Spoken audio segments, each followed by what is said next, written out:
welcome again to another episode of Veterans in Their Own Words. I'm your host, Greg Teipel, and today we are with Ed Bihl. He is a Vietnam veteran, and he is going to share his story with us. Ed, welcome. Thank you for being here. Yeah. Why don't you start out with where you're from and what led you to the service. Yeah, well, I was born and raised in Claryville, Kentucky, on the family farm, and as I was graduating or near graduating in high school, everyone was being drafted. There wasn't much question of if you were going to service. It was just what you were going to do and where you went. So my father was in the Navy, the Second World War, and he advised me that, if I didn't want to be in the Army, and I wasn't wild about that, so he said, join the Navy, you'll have a warm place to sleep and 3 hot meals. And that didn't work out. But, I joined the Naval Reserve when I was still in high school, went to meetings down at the Reserve Center in Covington, right across the flood wall. And after that, I guess the next event was when they called me up for active duty. I had graduated high school by then and just held down a small job in Cincinnati, working where my father worked at Kenner Toy. So, I left from there, went on active duty. They shipped me off to Norfolk, Virginia.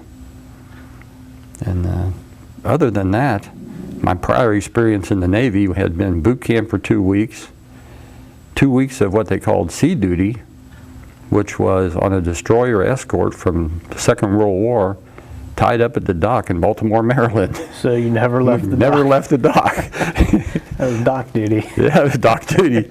I cleaned a lot of bilges and polished a lot of rails, and that was my sea duty. So when they sent me to Norfolk for active duty, I was really anxious to see what was going on, what the real Navy was like. Yeah. And I spent 2 weeks in a transit barracks there with a bunch of other guys, and eventually people would get orders every day. There'd be another group that would get orders to go to one place or another, and I was looking forward to that, from the Reserve Center, because everyone from Covington was going to the Mediterranean Fleet. And it was really enticing to see postcards and letters and things where people were sending stuff back from Greece and England and Italy and you name it, all around the Mediterranean. They were all sending pictures back to the Reserve Center. And it was really nice to envision that, somebody from Claryville going to see the Mediterranean. I've never been out of the country.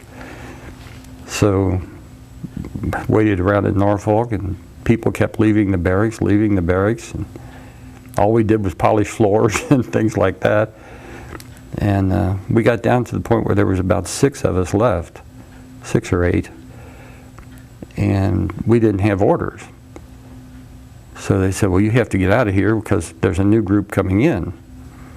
So they shipped us off to Dam Neck, Virginia.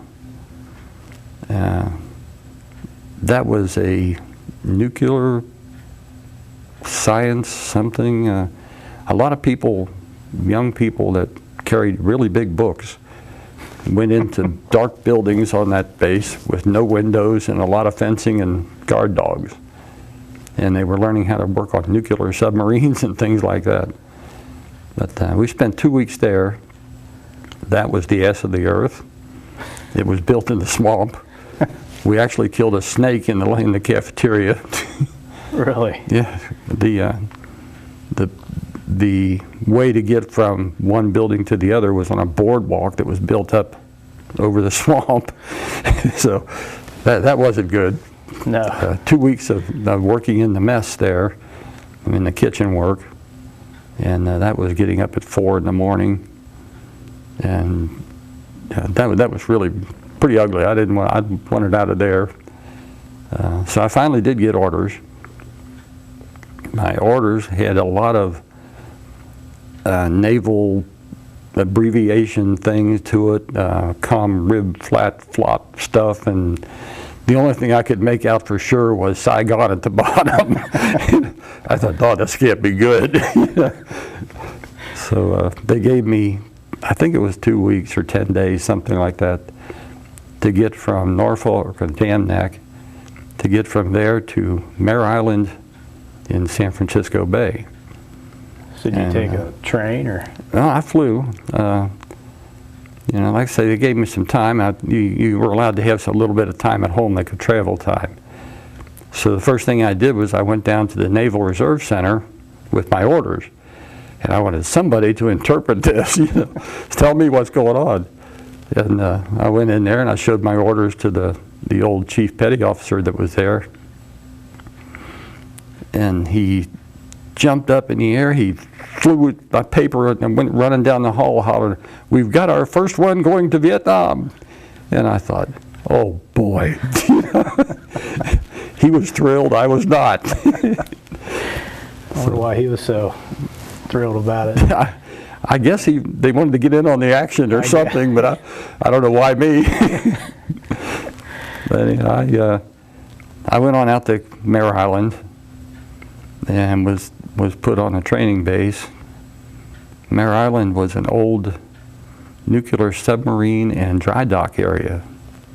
And they were actually rebuilding a nuclear submarine while I was there. But Mare Island was nice. California was nice. Yeah. I trained with a group that was going to operate Tango boats. That was a big, heavy landing craft kind of a boat that went up the canals in Vietnam and the Delta. And I trained with them as an engineman for about 3 weeks.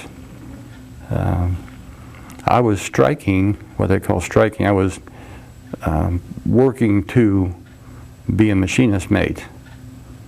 And when I was told I was going to be an engineman on this boat, the officer had told me, I kind of mentioned that I was looking to be a machinist mate. He said, well, you can be a machinist mate, but you're going to be the engineman on this boat. So I said, well, I guess I'll be an engineman. So what's an engineman do? I worked on the engines. Worked on the engine very much. Yeah. Anything that had a motor on it was mine. Okay. And I worked on that kind of stuff for, like I say, about 3 weeks with that group. It was a good bunch of guys.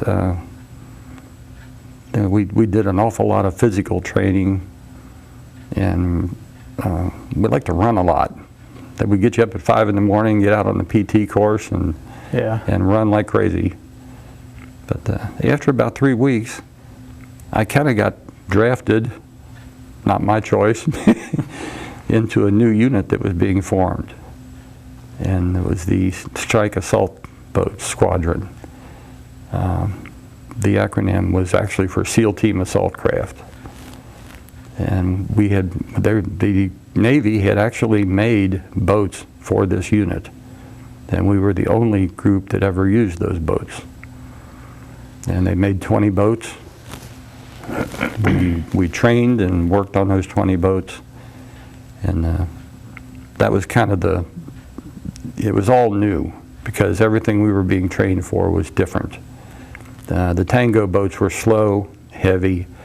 They were made to take a licking and keep on ticking. You know, there was just, they were slow going up the canals, and they would take rocket hits and everything else. And they had big guns that fired back. These boats were very small, very light, only stuck out of the water about 3 feet. And you know, very small boat with no top on it, no roof, anything. Had the small machine guns, M60 machine guns for firepower. Had one grenade launcher on it, a hand-cranked hand grenade launcher. It looked like a gutter pipe with a crank on the side, and you could crank out hand grenades with. The boat was powered by 2 427 Mercruiser engines, inboard, outboard, and that thing would fly. That's a lot of horsepower. It would really come out of the water and go. Yeah. Loved that boat. So you were being trained to join an elite, pretty much a brand new elite group. Yes. And we were the only ones in that group. And there was about 80 of us, of the crew, and then there was probably 10 what they called patrol officers and support people that were going with us. And the organization was put together in 4 groups. They called it STAB 1, 2, and 3, 4. I was in STAB 1. I'm not real sure why. I just got picked to go in STAB 1. We were the first part of the group to be organized. And as it turned out, we really had a good time in San Francisco. San Francisco was the place to go on weekends and holidays and all that. And we got extra training. I had 3 weeks in training on tango boats. Left that, went right into training on these new boats, and I was doing that for like another 7 weeks or 8. Again, because it was all new, there was not, I guess, a package plan to go by as to what they were going to teach us and how to do things. Because the bigger boats it was a whole different organization. Our boats were meant to be stealthy. And, but the training was good. We trained in the sloughs of San Francisco Bay, the swamps, essentially. Yeah, when you think of San Francisco, you don't really think of an area where there's swamps. I didn't know that. There's a swampy area down there, that's for sure. And I loved being out there. Yeah. That was my first experience with an earthquake. Wow. We were sitting in the barracks one night, and I thought somebody was playing jokes because we were playing cards, and the table started moving, and somebody ran down the steps hollering earthquake, and we all ran outside. And the ground shook so hard you couldn't hardly stand up. Wow. I was very impressed with an earthquake. Like I say, first time I kept thinking, we're on an island, is this going to sink? And, I was right out of the box. I had no idea what I was doing. And while we were there, we bought a car. About 4 or 5 of us went together and bought a car. Really? We put it in my name. It was a '59 Chevy. And the car burnt so much oil that you left a trail of blue smoke behind everywhere you went. Whenever we put gas in the car, we put oil in the car too. It was a quart per tank full of gas. Now what year was this? That was in '69. 69? Mm-hmm. So the car is about 11 years old. Oh yeah. And it showed every bit of age. And the transmission slipped, everything. But it did get us around base. And it was a real treat to have a car to do things with. Because we could take it into San Francisco. We'd go to Fremont Drag Strip on weekends sometime. If you didn't have watch in the evenings and off, your time was your own. So that was really enjoyable time. And back then, San Francisco was a very nice place to be. Yeah, I hear it's not so much right now. Yeah, I don't think it is. But when we finally did ship out, I parked that car was parked in front of the barracks, and I signed the registration as though it had been sold, and left the rest of it blank. Put the keys on the dash with the registration and left it. I figured, well, the next guy can have it. Oh, really? Yeah. So you just left it? We left it parked there and took off. So I figured, somebody else would come along, It was great. Being in STAB 1, they sent us to Vietnam first. And I'm not real sure why, because, we were told that we were going to start setting up the operation, whatever operation it was, maintenance facility, that kind of thing. But when we got to Vietnam, well, first of all, getting to Vietnam, I'm sure that the story I have is the same as everyone else that flew to Vietnam. We went over on an aircraft, and we stopped at Hawaii on the way. We stopped at Guam. I remember getting off the plane in Guam. They let us stretch our legs, and that was the biggest row of B-52s I've ever seen in my life. They were all lined up in Guam. I guess maybe getting ready to make strikes in Vietnam. Yeah, I guess they flew from Guam to Vietnam and back. Yeah. So, you know, when we left there, when we got to Vietnam, like I said, it was the same. Everyone, I think, has the same story. When they opened the door on the plane, it was like somebody blast furnace the whole thing. It was so hot you couldn't breathe. I mean, just. Of course, we had on dress uniforms, so that didn't help. But it was unbelievably hot. I just kept thinking, how can we survive this? You know. And they put us on a bus. Had the wire mesh on the windows and everything. The guy told us so that they wouldn't throw hand grenades in the bus as we drove through town. This ain't good. You know?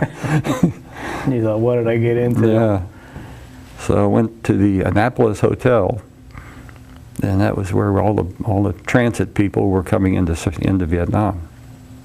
All the Navy personnel. And first night in Vietnam, hot as all get out, wore out. They put me on the roof with a machine gun, and that was my duty. I sat up there for 4 hours with a machine gun, and I was just scared to death. I really was. 69 was right after the Tet Offensive, and that hotel had taken direct hits from the VC and the Viet Cong, and you know, they were really trying to be set up and ready for the next one. Yeah. So the place bristled with machine guns and sandbags and all kinds of barbed wire and everything. And while I was there, it was just the end of monsoon season. It was starting to come to an end. And I had never seen it rain like that. Like the rain nonstop. was just, you couldn't see your hand in front of your face. Wow. And I asked one of the old timers that were there helping to run the place. I said, "What do you do when you're up the creek like this, and my boat doesn't have a top on it?" I said, what do you do when you're like that? And he just looked at me and said, "Get wet." That was it. If you're out in the rain, you get wet. Just, okay. And that was a break from the heat, I guess, or. Yes, but when it was like Florida weather in June. You know, it would be 100 degrees, and then it would start raining and thundering and a big storm, and then all of a sudden it was like somebody flipped a switch and the sun would come out and just roast everything. Wow. Really hot and steamy. And Vietnam had a particular smell to it that, you gotta remember that. Kind of stays with you. Yeah, it was kind of a combination of, Nook Mom, which was something they made. It was something they cooked with. And it was that and just dirt. Dirt. Yeah. The Delta, I guess, had a certain air to it. Yeah. And, we were there for only just a few days. And then they packed off piece at a time. They packed us up, and I say my crew had about 18, 20 people in it. And they shipped us off a few at a time in a helicopter to the Benoit, which was an APB, a troop ship that was sitting in the middle of the Mekong River near the Cambodian border. So like an old World War II troop ship? Oh yeah, World War II vintage. And they sent us up there in a helicopter, and we were scared to death. We had been issued rifles and pistols and all that kind of stuff. And when we got up there, they set the helicopter down on the beach, and they said, "This is it, boys, jump out." We jumped out, and we thought there would be something or somebody there. There wasn't. Telling you where to go or something. We just got off and thought, what now? And we thought everybody that was out there was a bad guy. Yeah. Had to be, because we're in Vietnam, so they all got to be bad guys. And we just kind of grouped together and huddled there, and eventually somebody came with a boat, one of these tango boats, and that was a ferry. He picked us up and took us out to the ship. You feel any better when you're on the big ship? Or Oh yeah. feel a little more secure? Oh yeah, definitely. There was pontoons tied up to the side of the ship, and the river was close to a mile wide at that point. And the pontoons were what all these other small craft that went up the canals and creeks and everything, they were all tied up there. And of course the ship was air conditioned. Great, loved the air conditioning, really That did. ain't bad. Yeah, you know, I could get into that. So we stayed there. The ship, was that your base camp? That was supposed to be our base. Yeah. You know, what happened to our group was that when we first got there, other than, well, we were supposed to be setting up the operation for our unit to come over. And they were coming over in groups, 1, 2, 3, and 4. I was in one. You know, the next group wouldn't come along for maybe 30 days. So we were there with this essentially not a whole lot to do. They used us as replacements. And my first job as a replacement was on a PBR.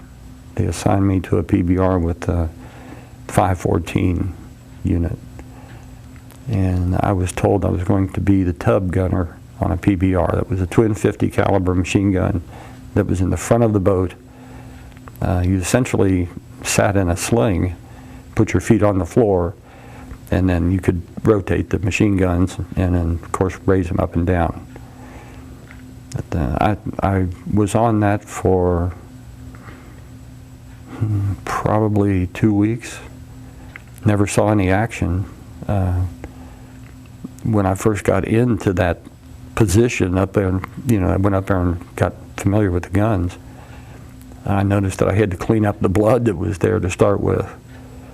The fellow who was there had died from they were in a firefight, and evidently there was cans of 50 caliber ammunition on each side of me when I got in that position. Someone had shot a round that set off the ammunition that was in one can, blew this fellow's leg off at the hip, and he bled out. But I didn't realize that until I saw the blood, and that's when it started sinking in really hard that this is real. Yeah, pay attention now. Yeah. You know, get ready for this. So I was on the twin 50s for a while, not too long really, and then the water started dropping in the canals. The dry season had come along, monsoons were over, and really the canals just literally dropped 2-3 feet every day. And where the water used to be up, where you could, you know, where it was level with the rice paddies, now it just kept going down and down. The canal kept getting smaller and smaller. As the water dropped, they took the flag off the top of the PBR and then put a machine gun up there. And that was my position. So I was what they called the FNG. And I kind of got the short end of the stick. You know, the crew had been together for a while. They knew each other really well. They didn't really want to become friends with me, I guess, because I was taking the place of the fellow who had been killed. Yeah. They stuck me up on the canopy on this machine gun, and I said, "Hey, you familiar with the term FNG?" Yeah, I've heard of it. That's it. Yeah. Well, I got a lot of that. So I rode the canopy, and I guess when the water dropped is when the bad guys decided that was the time to come down, down through the canals and through the creeks to get into Saigon. And we had firefights. It seemed like every third day. We would run into a crowd of guys that wanted to shoot at us, and we shot at them. It was hairy being on top of the canopy with a machine gun. Not a whole lot of protection up there. Not very little protection. A flak jacket wasn't of much use, but we wore it for sure. And those boats I read, they're made out of fiberglass, basically. Oh yeah. Yeah, they're just the whole boat's fiberglass body. Almost like a sport fishing. Well, the way I thought of it was, and when I told my dad when I wrote home, I said, you could shoot a .22 bullet right through it, in one side and out the other. Wow. So there was very little protection, if any. And, you know, let's say up on the canopy, we got in firefights. It was good. It was a good experience because, you know, you needed to get used to this somehow, and to be with people that had done this before, Yeah. you know, made a big difference. And some of it was comical. You know, that boat was probably 35 foot long or something. It was a pretty good sized boat. Yeah. Maybe 15, 18, I don't know. Like I say, it was a cabin cruiser kind of boat, you know. Yeah. And had these twin propulsion units in it, the jet engines. And we were on watch. We would scatter the boats out, maybe 500 meters apart, 1,000 meters, depending on what they told us for that night. And they would scatter the boats along the creek, along the canal. The Grand Canal is where we were. And we would sit and wait, try to catch somebody coming down from the north. It was the end of the Ho Chi Minh Trail, and that's where it wound up. So we guarded that canal. And on one occasion, we were sitting there doing our business, you know, trying to be quiet. And somebody came on the radio and said, we have movement up the canal. And they said, quietly start our direction. Well, you couldn't start the boat. I mean, you could hear that thing coming a mile away, Yeah. you know, with twin diesel engines. Right. And the captain said, get the oar. Oar? We've got an oar on this boat. And they did. They had one oar. Where the hell they got an oar, I don't know. How do you paddle a 35 How do you foot paddle boat? a big boat, you know? So we all kind of hung on the side of the boat, and we used rifle butts to paddle with, and we weren't making any progress. This was really funny, you know. We started laughing and cutting up, and one guy put on a coolie hat that he had, you know. We were having a pretty good time.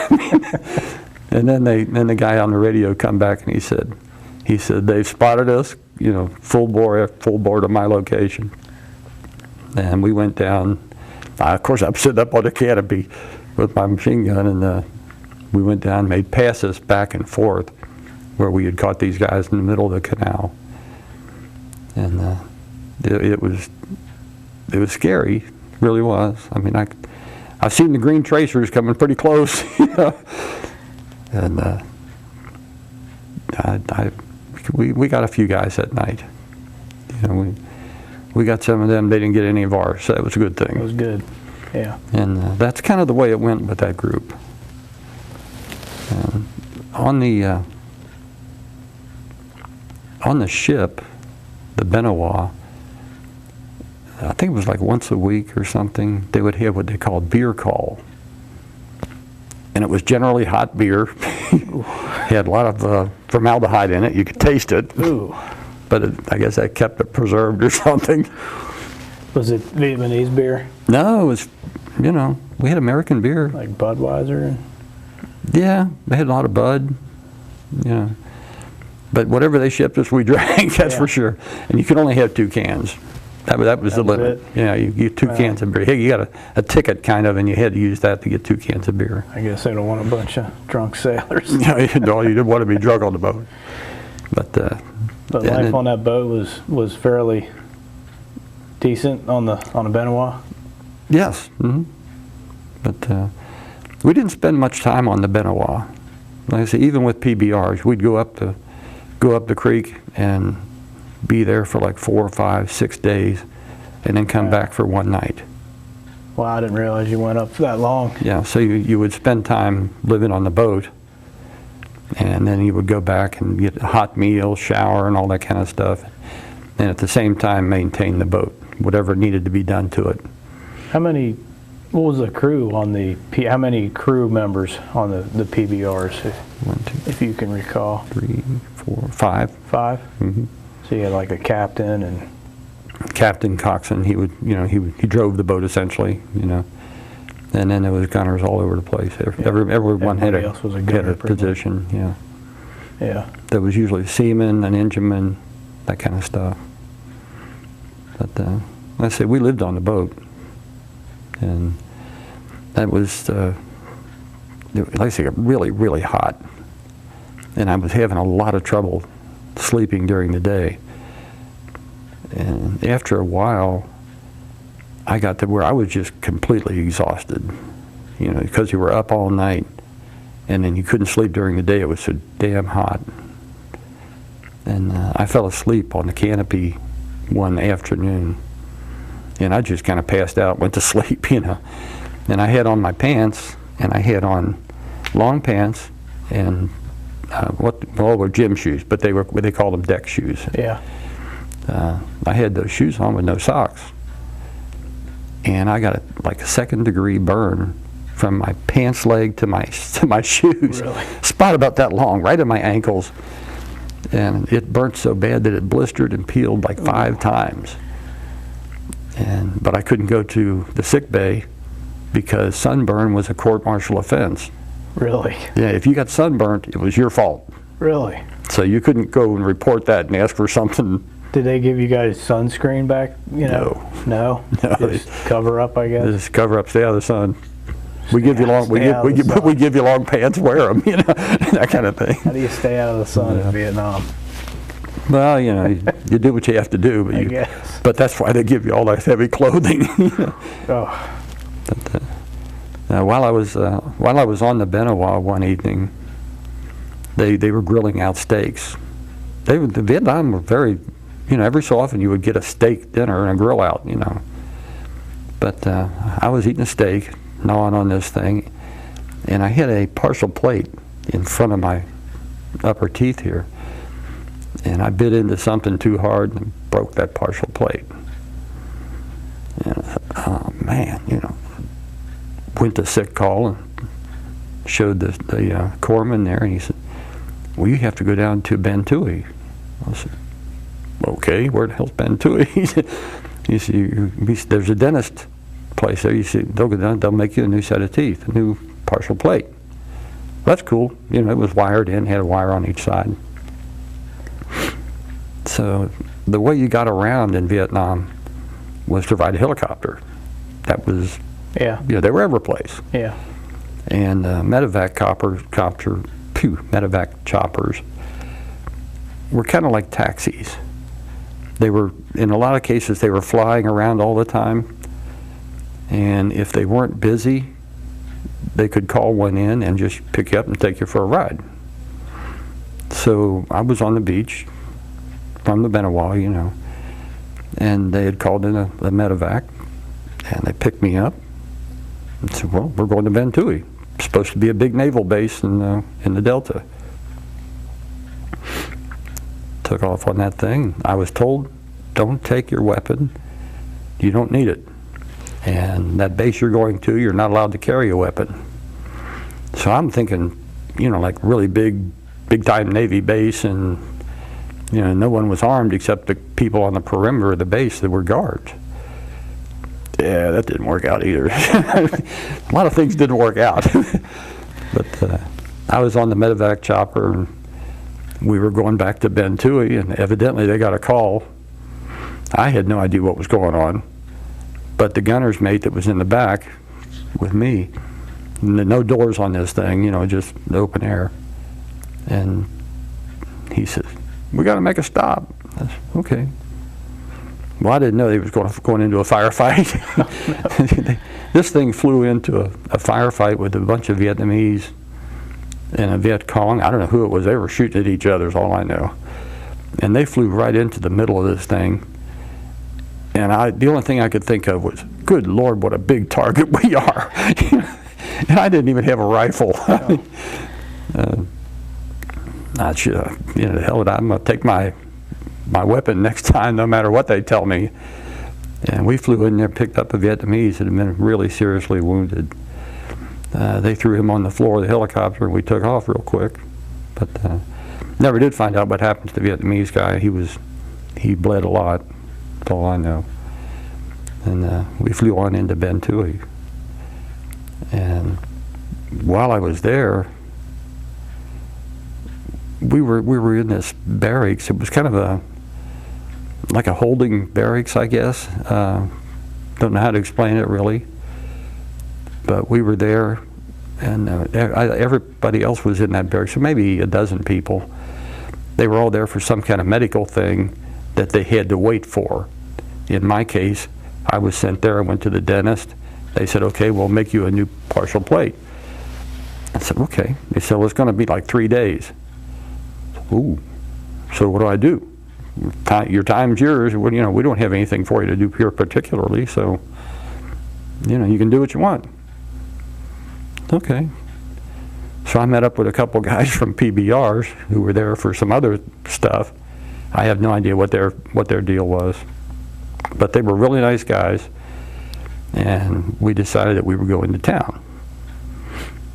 Well, the one guy that was there was really seriously in love. He was as bad as me, right off the farm, you know. And he was deeply in love. He was sure he was, and she was a hooker. and you know, me and this other guy was like, no, you don't want, no, you're not doing this, are you? No, you know. And he was real serious. He was just, I'm going to marry her. He was on the verge. I mean, he was wanting to fill out papers to get permission to marry her. And I said, no. We were like really serious. And no, you can't do this. And he was taking her stuff. I mean, the PX on base. We had a regular PX, one of the only ones I've ever seen in Vietnam. And it was like a big grocery store, you know, with cameras and everything in it. Huh. So we went to the PX. We were going into town. He said, "Come on, I'll introduce you." I said, "All right," you know. We went to the PX. We gathered up quite a bit of booze. We were going for a party, and he just bought cartons of cigarettes and stuff. He was taking her everything, you know, and she was taking him for a ride. What was going on? But we went in town. And he had evidently been to this place several times because he knew right where he was going. He went in the door. We went up to the second floor. And in a big city, the whorehouses are bigger. You know, this was like multi-floor, you know. We went up to the second floor with this guy. We were all carting all this stuff, you know. And we went down the hall, and he went in her room. And when he did, she had company. She was working. Yeah, she was working. This was some kind of a well-built, husky black guy, and he was not happy to see company. So his love affair ended real quick. We beat feet out of there. So I guess you had all the cigarettes and booze you needed. Oh yeah, we were stocked up, man, you know, because that was his gift to her, you know. Huh. So I had a bottle of Cutty Sark, and one of the other guys had some Johnny Walker or something. We left out of there and proceeded to think, well, we have to help this guy out. We're going to drown his sorrows. So we started to put a big dent in the bottle, and we wound up, we were supposed to be back on base at dark. Well, we overstayed our welcome. We were still out in town because we were pretty well lit. And we were in this bar, and the place was packed, mostly Vietnamese, but there's quite a few Americans in there too. And nobody was supposed to be out there at that time of night, but people were, you know, so we were in there, and every bar had hookers all over the place. They were every place, you know. So we were in there having a pretty good time. And one of these girls said, "Well, let's go upstairs." She said, "There's a private party room upstairs." That's cool. We were all ready for anything, boy. I said we were lit. We went up there, and we weren't up there too long. Still drinking, and it was three of us and three of the girls and some other people up there, you know. And we were up there, and we heard a commotion. I mean, like, some people were mad and some people were screaming and stuff like that. And I thought, what the hell's going on, you know? And started back down the stairs and looked around the corner because people were panicking in this place. There was a pack of kids. If I had to guess, I would say between 12 and 14 years old, maybe 15. And they had single-edged razor blades, and they were going through the crowd cutting people up and stealing anything they could get their hands on. And it was like a dozen of these kids. So they were a formidable group, you know, and no one else had any weapons or anything. You know, it was all, you know, how do you attack a 12-year-old with he's got 3 buddies and they've all got razor blades. Right. The kids over there were really good with single-edged razor blades. Well, I'm wearing a pair of pants here they call it balloon pants. Had these big pockets that stick out. You could walk down the street and a kid could come up behind you with a single-edged razor blade, make one slash, and your wallet would hit the ground. Wow. They were that good. Anyhow, we beat feet back up to the 2nd floor with the girls, and directly the kids decided that they were going upstairs too. People were bailing out of this place like crazy, you know.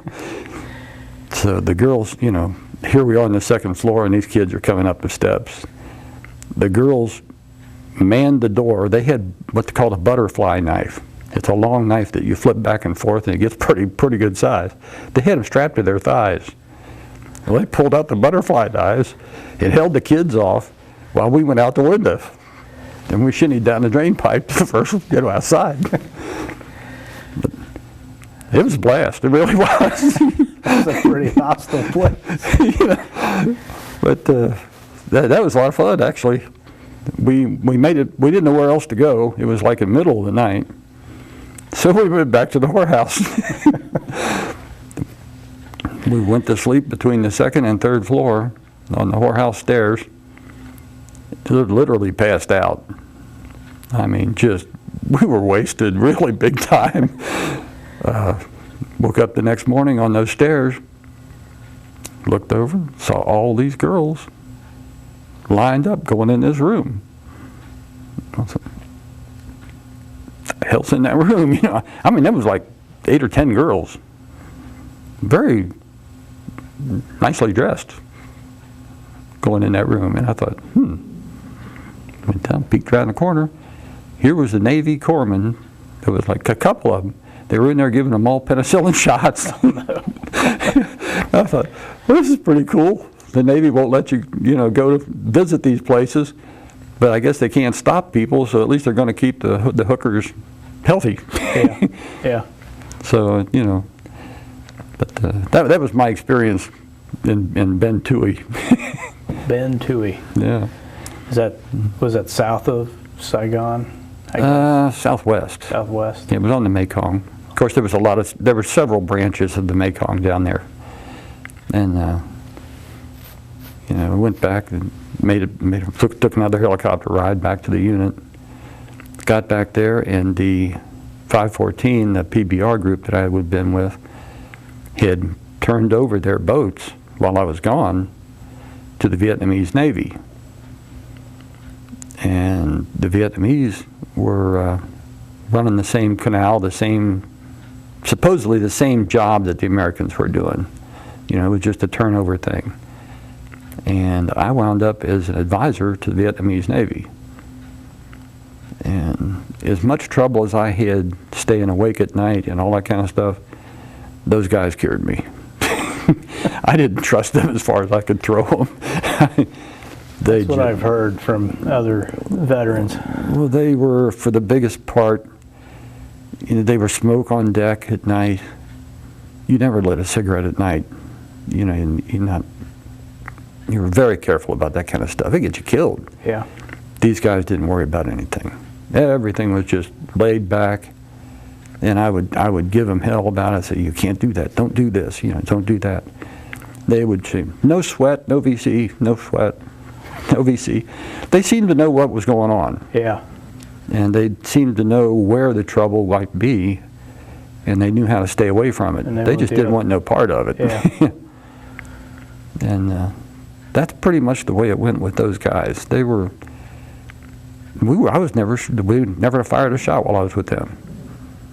when I was with the other crew that ran the same place, the same boats, and the same canal, we got shot at every third night, it seemed like. And the Vietnamese were like, oh, no, you know, we're okay. Just, you guys just get out of here. We'll be all right.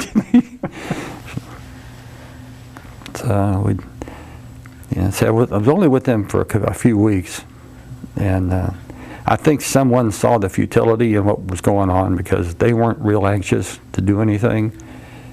And the advisors that were there were trying to break in the crew. In my case, I was trying to show this one guy how to maintain the engines. He didn't really care. Yeah. He'd probably never seen a diesel engine in his life, you know. But, you know, like I say, I was only there for a few weeks. But they scared me. I wanted to stay awake at night. I wasn't sure if somebody else was going to slit my throat or they would. You know? So, anyhow, I kind of got it. You know, that duty went on its own pretty quick. That went away, and I got being the FNG. Every place we were fill-ins for everything. Every so often, I'd be with a couple other guys from my unit. Otherwise, times I'd be by myself. You know, I was always the FNG every place I went because I was taking somebody's place. Yeah. Next thing I knew, I got drafted to be in what they called Operation Duffel Bag. And that had nothing to do with the water. We wasn't even near a creek, you know. It was on a SIDG, Civil Insurgent Defense Force or something. That's what it reminded me of the Boy Scouts. It was, you know, Vietnamese that were either too young or too old to be in the regular army. And there was like a couple hundred of these guys on a base with about 8 or 10 Green Berets who were advisors to them. And then we hit about 7 or 8, there was like 4 SEALs and 4 of us STAB guys. And the SEALs were there for Duffel Bag, for the Operation Duffel Bag, and we were to assist them. I say we flew out to it was a rock pile. It was just, you know, just a real live Army base out in the middle of no place. Looked like Fort Apache, you know. Really? It just had a dirt mound around it with a lot of barbed wire, and the middle of the camp was kind of a real steep hill. And it was about kind of a volcanic, it was an area of volcanic activity years, you know, way back. But that camp had a, you know, it was a whole different life for me. I'd never done anything like that in the Army. We hadn't been trained for that either. You know, my training was mostly on boats and doing stuff like that. And some groundwork, but very little. The SEALs were there to, what we did was we went into Cambodia, flew in, the helicopters would go in and they would, like, I don't know what you call it, they would go in and they would hover over an area just shortly and then bounce out and go somewhere else and do the same thing. And they would do that stop and run, 5 or 6 times. You know, just, it was real random, and I guess it was supposed to be. Trying to fake out the enemy of where. Yeah, so the enemy didn't know where we were going or which place we had got off. And he never landed. And I never got the hang out of jumping off of a moving helicopter. I never did. I'm not good at that. Because, you know, the thing would fly in, and if you've ever ridden a helicopter or not, but the whole thing is suspended from the main blade. He would come in like this, and then he would stop, and the thing would go like this, you know, unstop. And when it swung like this, he was leaving. So you had a matter of seconds, literally, to get off, or you're going back. Yeah. And there was like 6 of us trying to get off of this thing, and the SEALs usually were the first ones off, followed by 2 or 3 of our guys. When I would jump off the thing, I would usually roll around on the ground before I could get up. You know, they would jump off, and you know what you do is set up a perimeter. You move out 10 feet or something, you know, get down. because we didn't know if we were in the middle of an encampment of North Vietnamese Army or if we were out in the boonies where nobody was. But that's what we would fly up there and do that, and we'd put sensors in the ground. This was in Cambodia now, and we weren't allowed to be there at that point. So, we couldn't take our dog tags with us. So it was pretty covert. Yeah, well, with being SEAL Team Assault Craft, we had secret clearances. But that we went out, and there were different kinds of sensors they had. Some sensors would be to sense the ground movement, like people walking or somebody making noise on the ground. Other ones were that you could turn on and listen to, or they were activated by some sound. So we put those things all over in Cambodia, and did that quite a bit.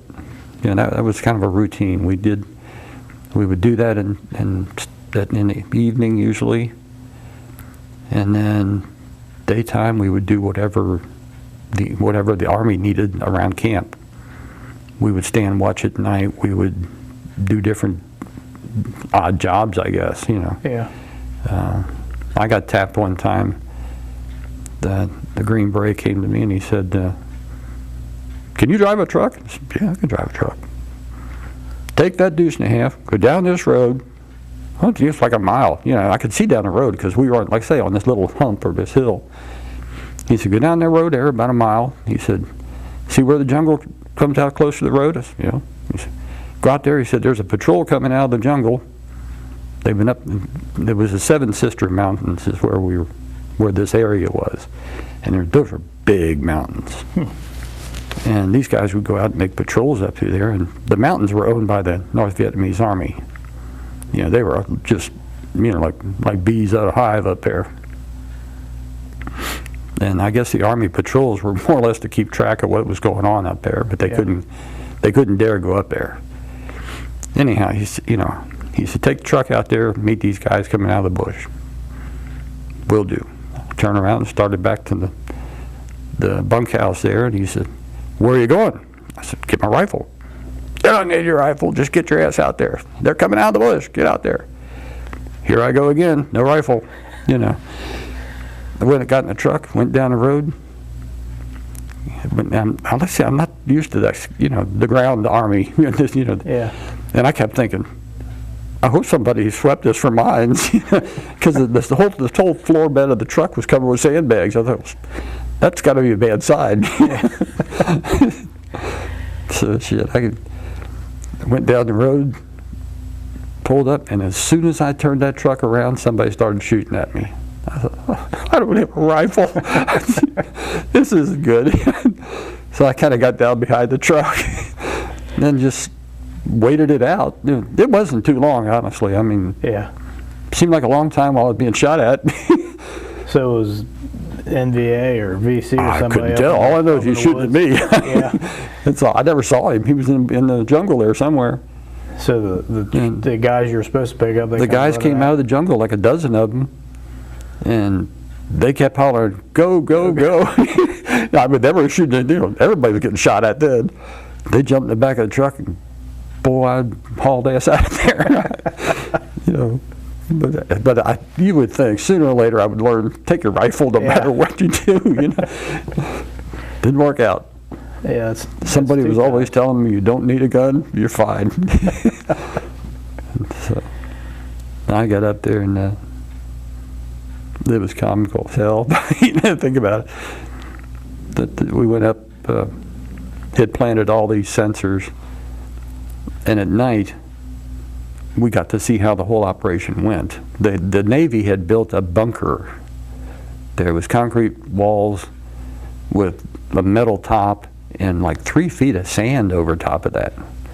So this thing was pretty bulletproof, And down inside there they had 2 trailers. One was where we slept, and the other one had all this equipment in it. And it was a monitoring station for the sensors that we'd put out. And what we would do is we'd go out, put sensors here, there, and mark what kind they were and where they were placed, all this kind of thing. and then go back, and there was a map on the wall, plastic over it, and that map had all these sensors on it. And you could look at the map and you could see the canal and the Cambodian border and all this, and you could see the sensors. And you know, we started standing watch in there. The fellas that, you know, that I was working with, the SEAL teams, we had planted all these sensors. You know, we could listen to them and see the action, the activity that was over in the Cambodian side. And I heard these guys coming, and I could hear them on the monitor. I turned on the listening device, and I could hear people talking. So that was a dead giveaway. So there was an officer who was on watch with me, and I gave him the headset. He turned and he said, "We got him." And he marked it on the map, and the howitzer that was on the base, and I guess other howitzers that could fire from other bases, because you know, I could hear those shells coming in on those guys, and I could hear them screaming, and it was one shell right after the other. Not the, you know, I could hear a thump outside when they would fire from our base, but there was a whole lot more than that that rained down on those fellas. So we got a whole bunch of bad guys that night. And of course we didn't go back out there the next day, and we overflew it, and no bodies, no nothing, just a bunch of holes in the ground. Now these are NVA, yeah, we think, coming down the Ho Chi Minh Trail. Yeah, the Ho Chi Minh Trail ended right there. And the Vinte Canal was actually the border at that point. So, you know, we stopped a pretty good size influx that night. Hard to tell how many. But Baswa was definitely an exciting place. It wasn't too much longer, maybe a day or two after that, the Green Berets came and they told the Navy, you know, we were all there during the day, and he said, "You got 'em up, we're all going up on top of the hill tonight." I said, "Okay." There's a 100-foot, kind of a cone-shaped peak there in the middle of the camp. And he said, "What's up there?" It's the B-52 strike tonight. We're all going to go up and watch the B-52 strike. I said, "Really? This is going to be cool." So we all went up there just after dark. You never saw the plane. You never heard the plane. Wow. Nothing. But I mean, this was like 2 miles from our camp, and the whole top of this mountain just exploded. Just one long ring of, one row of explosions, one right after the other. And it just, you couldn't hardly stand up. The ground shook so bad. That was the most impressive thing I've ever seen in my life. Wow. Yes. And I don't know how many B-52s there were. Like I said, they were so high. We never saw them. Never heard them. Nothing. It just kaboom, and everything was gone. The whole top of the mountain blew off. And so that was one of the more exciting things we did while we were there. The top of that hill, I might have mentioned it earlier, was the observation point for the group. And there was a little, like a square bunker up there. And we would go up there in the evening and stand watch for 4 hours at a crack. And it was kind of a climb to get up there. So once you were there, you spent the night. But you watched for 4 hours, and then you could go to sleep or, swap with somebody else that was up there, usually 2 people. And for a while, it was 1 Navy, 1 Army. And I went up and stood watch, and there happened to be 2 Army guys up there that night. They had just transferred in, and these guys knew each other. They were friends. And I might have said something earlier about the snakes in that place. Yeah. We saw several cobras in that rock pile, And this bunker was half in the ground, and I'm trying to get the lay of the land and what to do and what to look for and all this. And these Army guys started telling me, "Oh, well now, when you're sleeping in, they had a rack, a bunk made there, made out of 2x4s. And he said, when you're sleeping in there, if you feel something in bed with you, just blink." Or he said, "Don't move." I was I'm definitely afraid of snakes to start with, you know. And so I thought, this isn't good. And he said, we'll look over. If we see you over there and you're not moving, you know, you blink or something. He said, and we'll work it out. We'll get him out of there. I said, I don't want him in there. You know, we had a blanket and I was sleeping or trying to. Heck with that. I stayed up all night. I think I would too. Well, there's a little bit more to that story. It wasn't good. I'd say it was these two Army guys, and I think they had pity on me, honestly, because like 2 nights later, it was my turn back on watch again, and here were these same two Army guys. Well, I gathered up my comic books, my radio, and, you know, all the stuff that you're going to do while you're standing up there doing nothing. I say these two Army guys were in this bunker, and I went back up for my watch that night, and I was told, "Wow, you're okay. We don't need you. You go on back down." And I think they were honestly having mercy on me because I didn't want to sleep in that bunker with a snake, you know. And so anyhow, I went back down, and thank goodness I reported back to my officer, the Navy guy, the SEAL guy.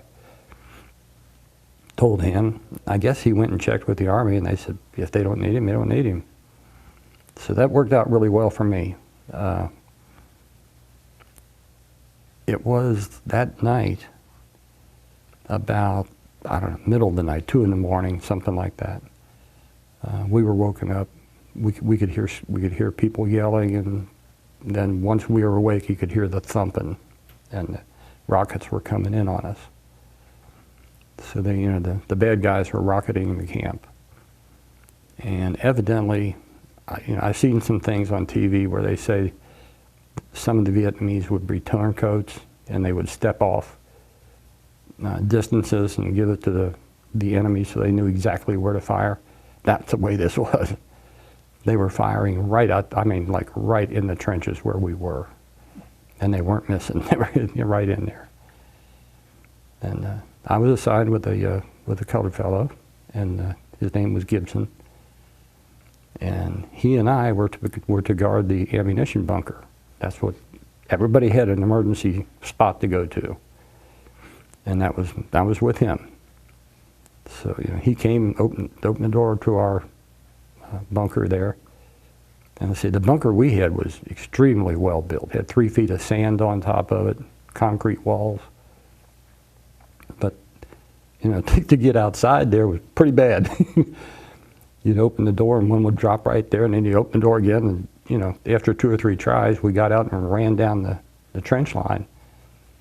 Got to the end at the where the old kitchen and the showers and everything were, and rockets were just, you'd swear one's going to hit you on the head. I mean, it was that many, that close. And he and I both tried several times to make it probably 50 yards from the enclosure where the showers and the kitchen were over to the ammunition dump, or the ammunition bunker. And we tried several times to get over there. And every time we would try, there was so many rockets hitting, you'd get down on the dirt and kind of bury your face in the dirt and hang on to your helmet, I was the first one that got knocked out.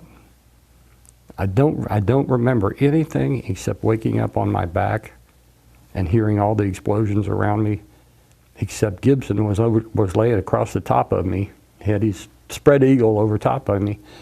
Because all this, when the explosions would take place, there was all this hot stuff that would fall down, kind of like rain. And he was protecting me from that. And his nose was about that far from mine. And all I can really recall being big time with his eyes looked like frying pans. They were so big. And when I opened my eyes, he said, "I thought you was dead." I thought, oh, shit. You kind of just, lay there for a minute, and you just kind of feel, have I got all my parts? Jump up and took off again. He got hit. And he went down, took part of his kneecap. And when he went down, I thought that was the thing to do, so I covered him. But he came up real quick, and we ran again. And that was the second time I got hit. And that time I do remember flying through the air. I was, it threw me off and actually later I found out it knocked out both my eardrums. My eardrums were inverted and perforated. And I didn't realize that until later. I was too busy right then. Yeah. But we took, I couldn't tell you how many incoming rockets.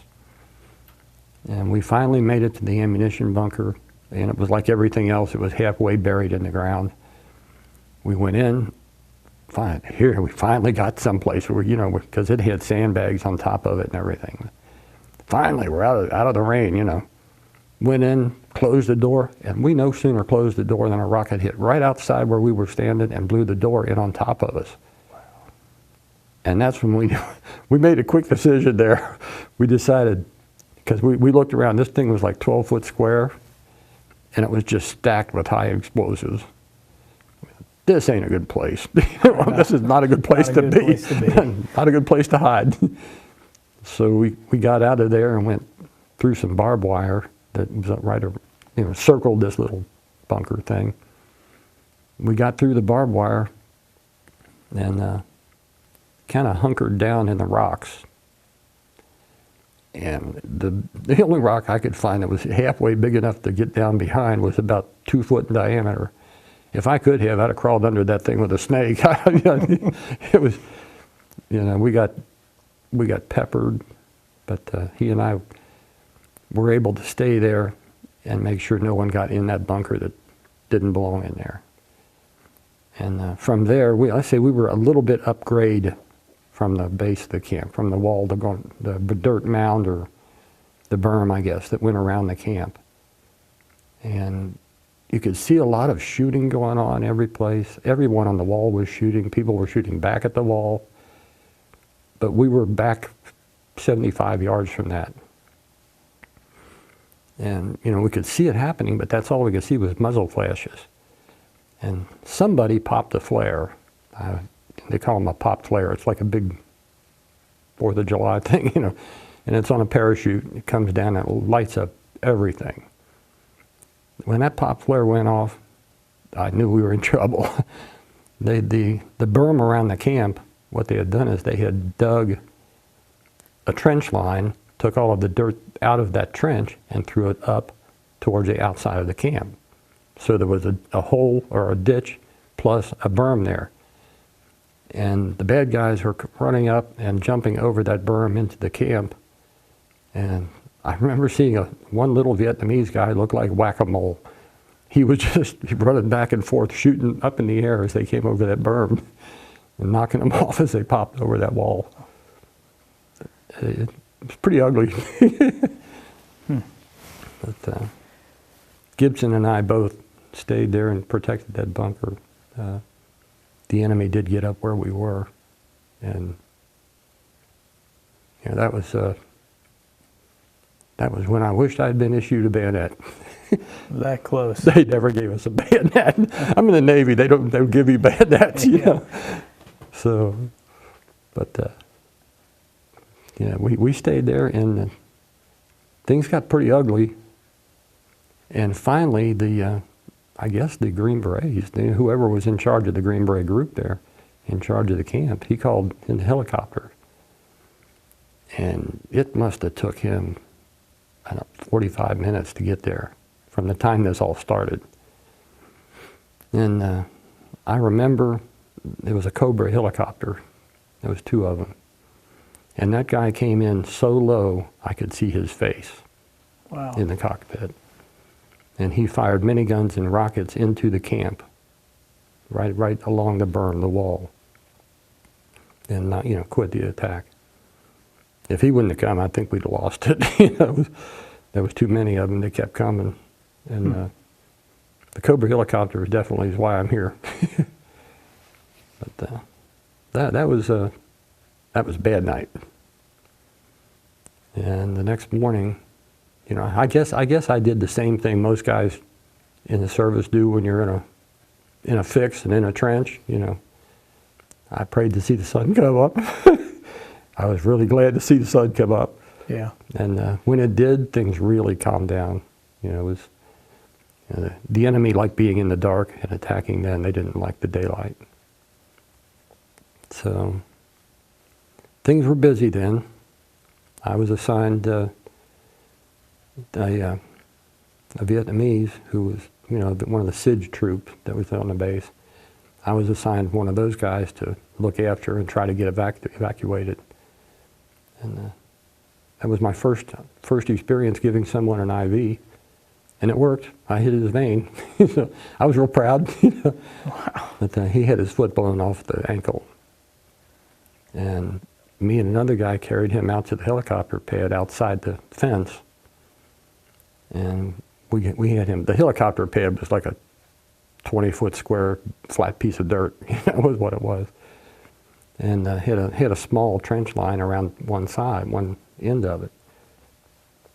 Took this guy out, laid him down there, and the buddy that helped me carry him there took off to get somebody else. And I was monitoring him.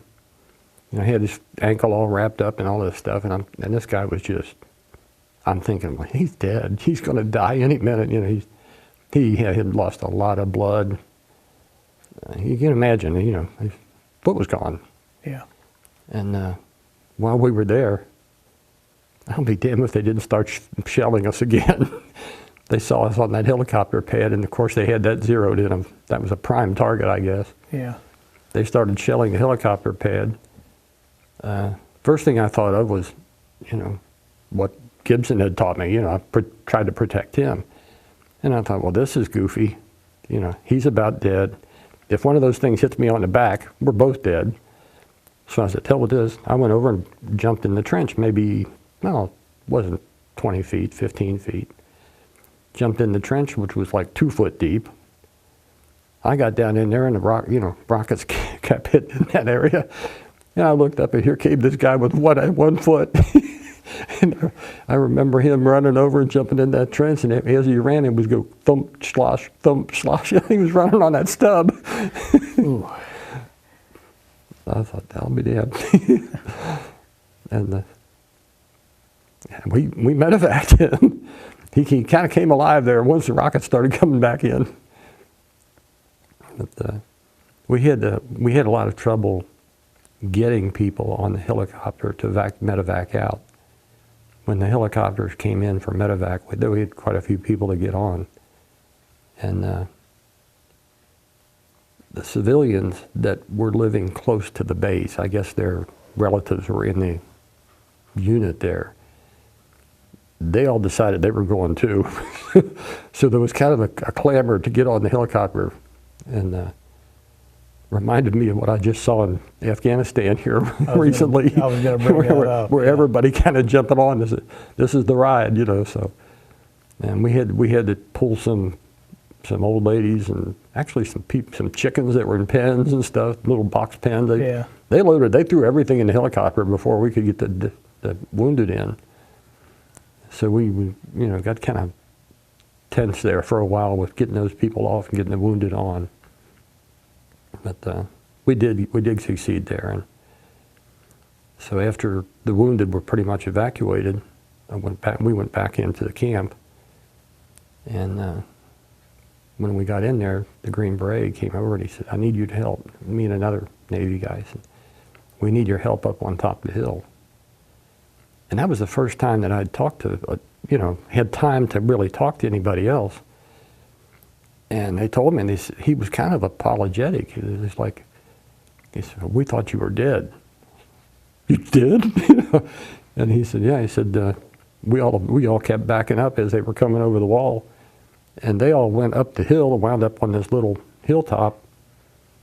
And where we were, there was too many Indians down there where we were. Yeah. They just figured we were gone, we were done. So we had to go up the top of the hill, and the little bunker that we had up there. And the two guys that had told me they didn't need me that night to stand watch, I had to help pick them up. They were both dead. And that bunker had took a direct hit. And the only thing I can think of is it couldn't hardly have been a rocket because it was completely destroyed. It was, it was well built, but it was completely demolished. The only thing I could think of is somebody must have threw a satchel charge in there because it had to have been a massive explosion, tore that up. But we picked those guys up and tried to put the right parts in the right bag. They both had flak jackets on, and for the most part, from the flak jacket down, was scattered everywhere. But we did that, and then it wasn't long after that they evacuated us. Of course, we were Navy, and all of our equipment, everything we were there for, had been destroyed. Actually, the SEAL team blew up our bunker, which had all this communication equipment in it. They blew it up when the enemy came up, into the camp and was going to occupy the bunker.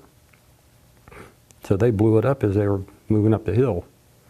Wound up, they all went to the top of the hill. They met the guys from the back of the camp backing up the hill. Yeah. So they had a little powwow up there at the top, and Gibson and I were stuck down the bottom. So, but they sent a helicopter in. They took us out, took us down to the big city, to Ben Tui again. Went down there, and we were all the same. All the Navy guys were the same. What we owned was what was wearing on our back. Everything else was exploded. It was blowing up, and we got down there, and we all did. We were all covered with dirt and mud, and some blood, from. And they took us down there and dropped us off in a helipad there in Ben Tui. And there was a first-class petty officer that they assigned to us. It was like 6, 7 of us, SEAL team and the SEALs and the STAB people both. And this first-class petty officer, they told him, they said, take these guys to the PX, make sure they got enough, stuff to shower with and clean underwear and all that kind of stuff. PX down there was like a department store almost. Wow. So we were going across the compound to the PX, and a shore patrol came by, and he was irate. He was pretty full of himself, He said, we don't dress like that on this base. You're not in proper attire. You guys need to go back and change clothes. He says, where we're going. The petty officers came over and he started talking to him. He said, these are the survivors from Boswa. I thought, ooh, I've never been called a survivor before, Yeah. But after that, nobody messed with us. Yeah. But evidently word got around.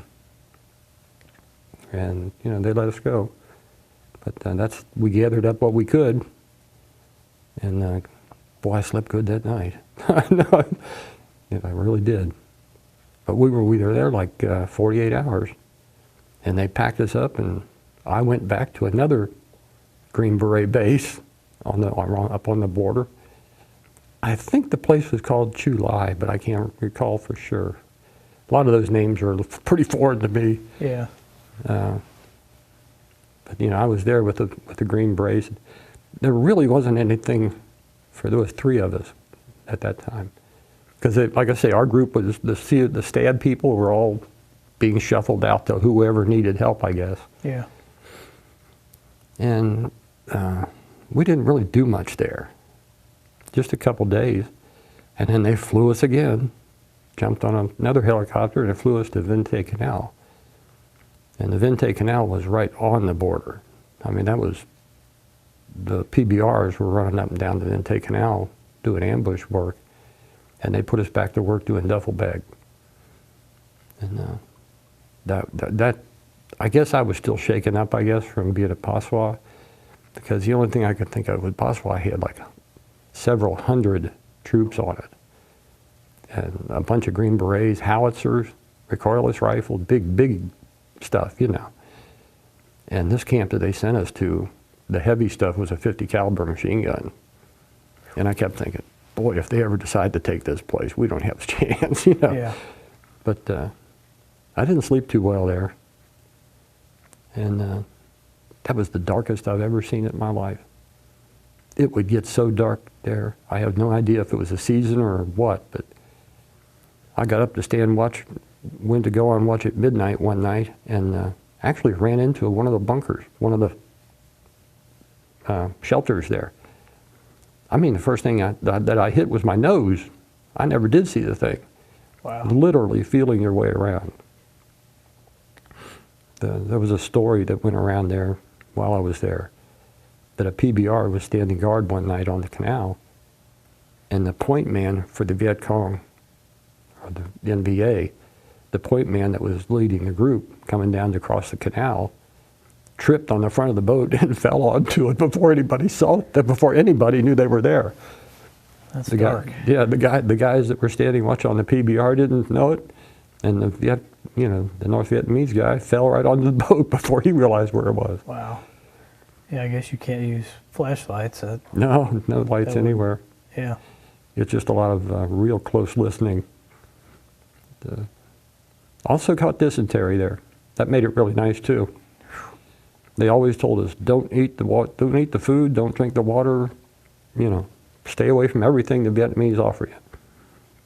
Yeah, sure as hell, the Navy sent us in what they called a buffalo full of tainted water, and the whole camp came down with dysentery. Oh. I lost 30 pounds.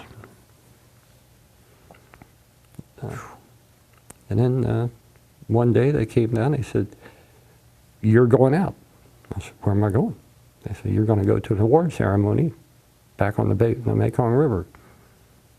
I said, what for? I have no idea who put me in for it or what. I don't know anything except I was told like 2 weeks later, you're going to get an award. So we didn't fly. We took a minesweeper, a UDT, underwater demolition guy. They hit a minesweeper there, and he took me down to this ship that was out in the river, a lot like the Benoit. And I was presented the Bronze Star with the Combat V. And there was several people who got awards down that ceremony. I think it was Zumwalt gave them to us. I was an Admiral.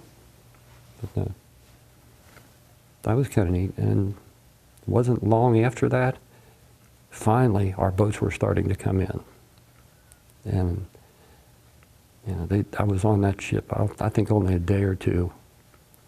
And then we all packed up and went to Dong Tam. Dong Tam was about halfway between the Cambodian border and the ocean. And that was used to be a big army base, mostly turned over to the Vietnamese. But the Navy portion of that base, they actually had a basin there, and they had big crane that would pick boats up out of the water to rebuild and all this kind of stuff. It was a big base. And an LST came in, our boats were on it. They were all packed in there. That was nice. I mean, for me, it was a huge relief. Yeah. Just to be with the people that I trained with, to be working on the boats that I was trained and the things that I was told to do and all this, and not all this other crazy stuff that I got volunteered for. But anyhow, we assembled the boats there. They came in crates, essentially. We had to do a lot of assembly, and once we got them all back together, we took off our ways, and I wound up with a group that went up to the Grand Canal, operating off the Benoit again. And of course, I was familiar with the Grand Canal because that's where I did PBR work. And we did a lot of the same thing, and it was a combination of boring and terrifying all at once. Yeah. You go from trying to stay awake at night to, holy shit, somebody's shooting at me. And we did some really spooky things that I didn't like, and we would scatter the boats out maybe 500 yards apart, usually staggered. One boat on the north bank, one boat on the south, and north and south, 500 yards apart. The idea being that you could watch the back of the other side. You could watch the boats on each side of you. You were watching their tail end. then somebody would see someone crossing the canal coming down from the Ho Chi Minh Trail. And when they would do that, they would call, and the two boats closest were given portable spotlights. Something similar to what people would use if they're spotlighting deer in northern Kentucky, you know. Yeah. And these things were that big around and really bright. And of course, we were trying to be real stealthy. And then when somebody would see a sampans coming across or people getting across the canal, they would call and they'd say, you know, come to this location. We all hustled down there as fast as we could go, get to that point, beach the boat where we saw the bad guys come across, and then the gunner's mate and I would jump off with rifles and chase these guys in the bushes, you know, in the jungle. And while we were doing that, the boat captain would shine this big old light up in there. I didn't like that. Didn't seem too safe. Well, first off, we didn't know if we were chasing 2 guys or 100. Yeah. And the other thing was that spotlight kind of made us a silhouette really good. We were right in front of the boat, and you know, we didn't catch too many people. We did catch a few, but you know, thank goodness I never jumped off the boat chasing anybody that turned around and saw 60 people shooting back at me. You know. Yeah. It did happen to some people. And I didn't like that thing. But we stopped that after maybe a month or so. But that was one of the methods. I guess they were trying different things because our unit was new. You know, there hadn't been anything like that. We did spend an awful lot of time living on a boat with no top on it and just sleeping on the ground or on the boat, wherever you could. The Vietnamese were, for the biggest part, nice. Dirt poor farmers living in thatched huts, that kind of thing. We did, there was one little village, all the villages were on, for some reason, were on the south bank of the canal. And I guess whoever built the canals, the French or somebody, when they would, because the ground down there was flat as a pancake. If it wasn't a volcanic mountain, it was just flat. And the water would be up in the rice paddies, and then in the dry season it would go down 10 feet or more. So, you know, as I mentioned before, you know, when I was canopy gunner on a PBR, I was the only gun that could shoot over the side because everything else was down in a trench. Yeah. Well, when we were with STABS, you know, our boats, the canal had been dug out and the dirt thrown on one side. So that raised a berm on the south side of the canal, which turned out to be the road. And that's where everybody built their thatched hut, was up against this road. And we got to where we would stop at one place, and for a nickel you could buy a bowl of rice and pork. And we'd sit in this little thatched hut with chickens and pigs running back and forth inside, you know, in the dirt floor, and it was really nice to have fresh food. Wow. Because we had a lot of sea rations. Yeah. But, do you think it's still like that over there today? Or do you think it's all built up? Or? I don't think it's built up that much. I mean, especially out there, because those people are, you know, agricultural folks. They use water buffaloes and stuff. Yeah, and, for tractors. Yeah. And it was just, I didn't see too much motorized equipment other than everybody had a little one lunger Briggs & Stratton engine with a long shaft and a propeller on it that they would hang out the back of the sandpan. Yeah. But other than that, everything was just manual labor and a lot of it. We had to stop going to that little hut where the guy sold rice and pork. The VC came in one night and decided that they didn't like what they were doing. They didn't like us being friendly with them, and they didn't like the villagers essentially trying to make some money off of us, I guess. But, and from what I understand, they did a lot of bad things to the villagers. And, nobody knew it. Nobody said anything. It just happened one night, and that was it. You know. Yeah. But a couple nights after we found that out, I guess we had informants or however, but there was several of us, 4 or 5 boats, and we beached on each end of this little village. And then, we went in the village. We walked through the village in the middle of the night trying to find somebody who was in there. Anybody with an AK, essentially, you know. And never found anybody. But as I was walking through that village in the middle of the night, I could, they're thatched huts.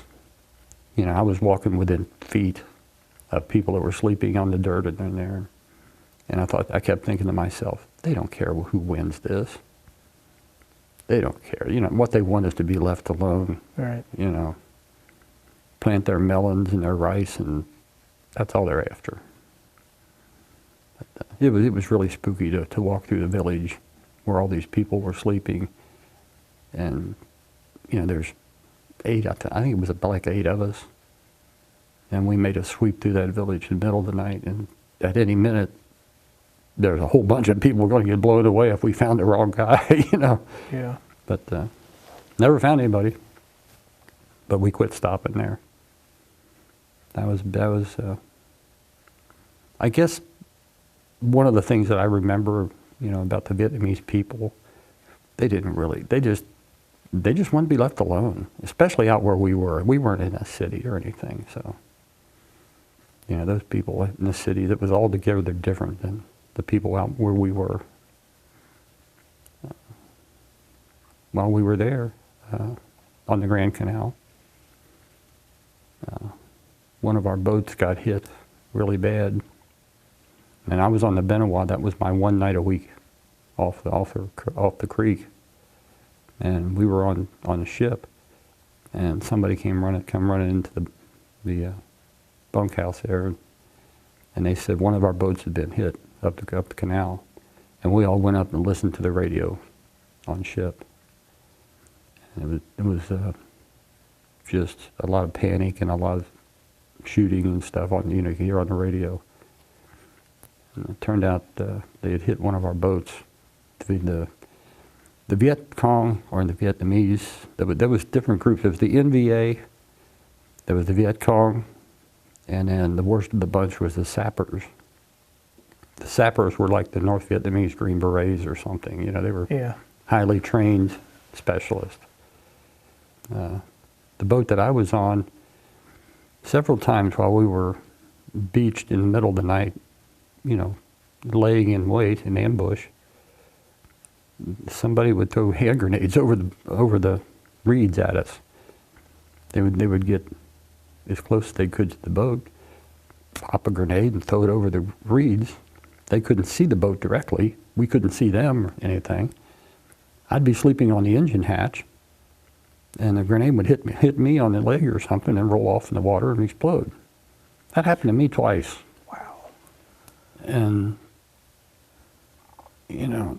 I guess that was probably the Viet Cong, kind of an amateurish thing to do.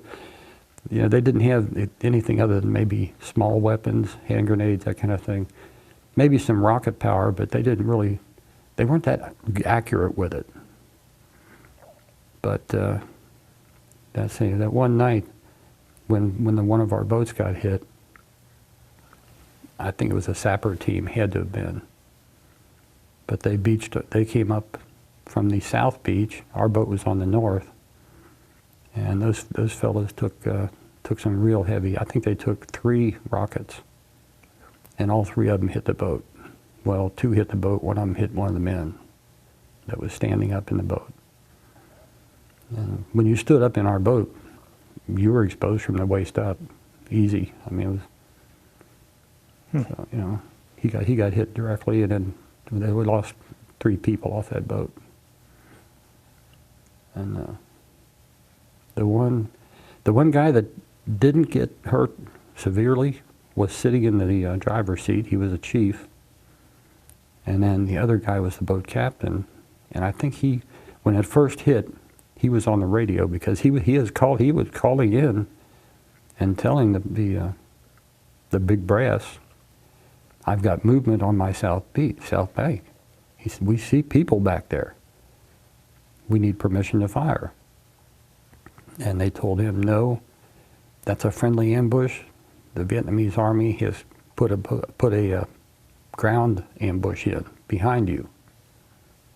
And he called back like 3 times. And he kept saying, I can see them. And I think the last time he said something, he said, I see they have rockets. You know, B-40s, what they could, B-40 rockets. And they still wouldn't give him permission to fire. They kept saying it's a friendly ambush. The South Vietnamese army's there. And the next thing they knew, the rockets came across and hit the boat. We found out later, I mean, we knew at the time, but when they got cut loose and they backed the boat out, the boat started up and ran. And when they backed the boat out, they pulled down to get, you know, essentially out of the free fire zone. And as they did, I think he killed 6 of them with a machine gun. The one guy did. Well, and he was doing it with one arm. He had a severe wound in one arm. And with the other arm, he, you know, mounted the machine gun and mowed them down because they were like 20 feet from him at that point. And we found that out through a captured Viet Cong. You know, because they were pretty intense on interrogating people. You know, the South Vietnamese were pretty heavy-duty interrogators. Yeah. I used to work with a guy who did some of that interrogating. That was ugly. That's a whole different story. But that was, you know, that's the kind of thing that we went through. And then at our boat, like I said, we were on the Benoit, and word came down we were to go up and take their place. So, you know, we all jumped up and ran out and fired up the boat and went high speed up the canal, swamping everything in sight. We're going up this canal, it was like 40 feet wide. And when you go up there full bore, every sampan up there got swamped. You know, the wake of the boat was just rolling, you know. We went up there and we sat exactly where they did for the next 3 nights. And nothing happened, you know, it was just quiet. I guess maybe a week or 2 after that, we were out of the jungle and in a rice paddy part of the canal. And the other boat that we were with was on the north bank. Our boat was on the south bank. I'm going to say 500 meters apart, give or take something. You know, you could barely see them in silhouette. And of course, there wasn't a whole lot sticking up. That's the whole idea of the boat, being so low. But they got into a firefight. Some people came down from the north. They got into a firefight. We didn't shoot. We were guarding their back. And you know, they were heavily engaged at one point. And then we were, you know, everybody was, you know, just as edgy as you could get, you know. And we kept thinking, are they coming our way, or are they going to come around and come at us, or, you know, who? And that berm is on the south bank where we were. And we kept thinking, well, you know, people could come up from the south and be behind that berm and get that boat on the north. I was on the port side of the boat. The gunner's mate was on the right side of the boat. And we had an officer with us as a patrol officer. And, you know, I'm sitting there and I'm looking around. There's nothing happening on my side of the boat. You know, I keep looking over at these guys that were firing into the north. And things settled down quite a bit. And then all of a sudden I heard my gunner's mate fire off the M60, his machine gun. What had happened is during the firefight, for whatever reason, I have no idea why, the boat that was on the north bank that we were supposed to be watching their backside had moved to the south bank. I guess maybe the bad guys got close enough that they were afraid they were going to jump onto the boat. You know, it was that bad. When they moved to the south bank, they didn't tell us, or at least I didn't know it. And I'm pretty sure the gunner's mate, nobody else on our boat knew it. But what happened when they moved to the South Bank, they were up against that road bank, the berm on the South Bank. They sent one of their folks off to go up and look over that berm to see if anyone was over there that they should be concerned with. When he got up there, he looked, evidently didn't see anything, started to run back to the boat, and that's when our gunner's mate saw him in silhouette, and he mowed him down. You know, he killed one of our own men, and that was bad. That was. You know, I say that the 2 times that our boats took real bad hits, one of them was miscommunication. That boat had moved to the other bank, and no one knew it, or at least the crew didn't know it. My boat didn't know it. And the other time was that when they ambushed our boat, and that guy saw him coming, and he kept calling for permission to shoot, and he couldn't get it. So that was the worst of the times that we got hit. But that was pretty ugly. The rest of the tour, my gunner's mate was just really, really edgy. He went to an inquisition and was, you know, absolved of all blame. It wasn't his fault by any long shot, but you know, they had to go through the procedure and make sure that what went wrong, I guess. Yeah. And but my gunner's mate was just tore up from there out. And from there we went down to, I guess after that it was Dongtan. And that's where the boats were going to be packed up to be shipped back to the United States. And we finished our tour working out of Dongtan. And there was a canal that ran from the Mekong River right alongside the base in Dongtan, and then for I don't know how many miles, way down, it was a long straight canal. And that place, that Dongtan, was Indian country if I ever saw it. It was all jungle, and we very seldom went down that canal that we didn't get shot at. Daytime, nighttime, didn't matter. We got shot at just about every time we went down there. We called it Rocket Alley. There was always somebody shooting us. They would shoot at us out of the villages with kids and stuff playing between the huts. We'd be shot at, you know. And you couldn't shoot back with families running around there. Yeah. You had to be very selective on what you did. But our boat was the second one of 4 that were going up the canal one day at high speed, like at 60 miles an hour, 55 or something. We're hauling ass up this canal, and the boat in front of me was probably 50 feet in front. That was close for our boats, because you were running in the foam of the boat in front of you. And all of a sudden there was no water in the canal, and it was just a big thump, you know. That boat had run over a planted, they thought it was a bomb, because unexploded bombs would be picked up by the North Vietnamese and made into mines. Because we did find wires that went down into the canal, but there was nothing on the end of them, and they went right up into a village. I mean, you know, it wasn't like it was out in the sticks someplace. This was right in the village. And I saw the bottom of the canal. There was no water in it, you know. The boat banged real hard, and the boat in front of us came out of the water pretty hard. But that was one of the biggest explosions I saw in the canal. That was pretty weird. But like I say, that whole place, that was big time Indian country. Everything outside that, I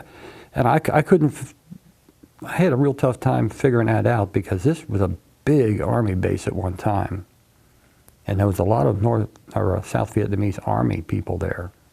Once the American army, you know, packed up,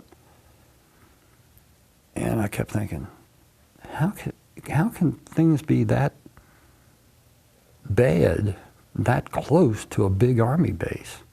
I mean, they had an airstrip there and everything. It was a huge thing. And either when the Americans left, the Viet Cong and NVA must have moved right in, or else they were there to start with. I don't know. But it was really strange that it was that bad out there. And we did night ambush and all that kind of stuff. Got shot at a lot. They say somebody up there is always shooting at us. And as time went on, we did several SEAL insertions, even on the Grand Canal and Dong Tam and different places up and down the Mekong.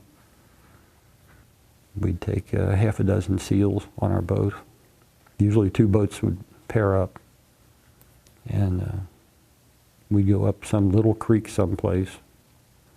Could be anywhere. Could be right off the river. Could be up some places where you had to pull the bow up on the beach and then spin the boat around because there wasn't room to turn it around.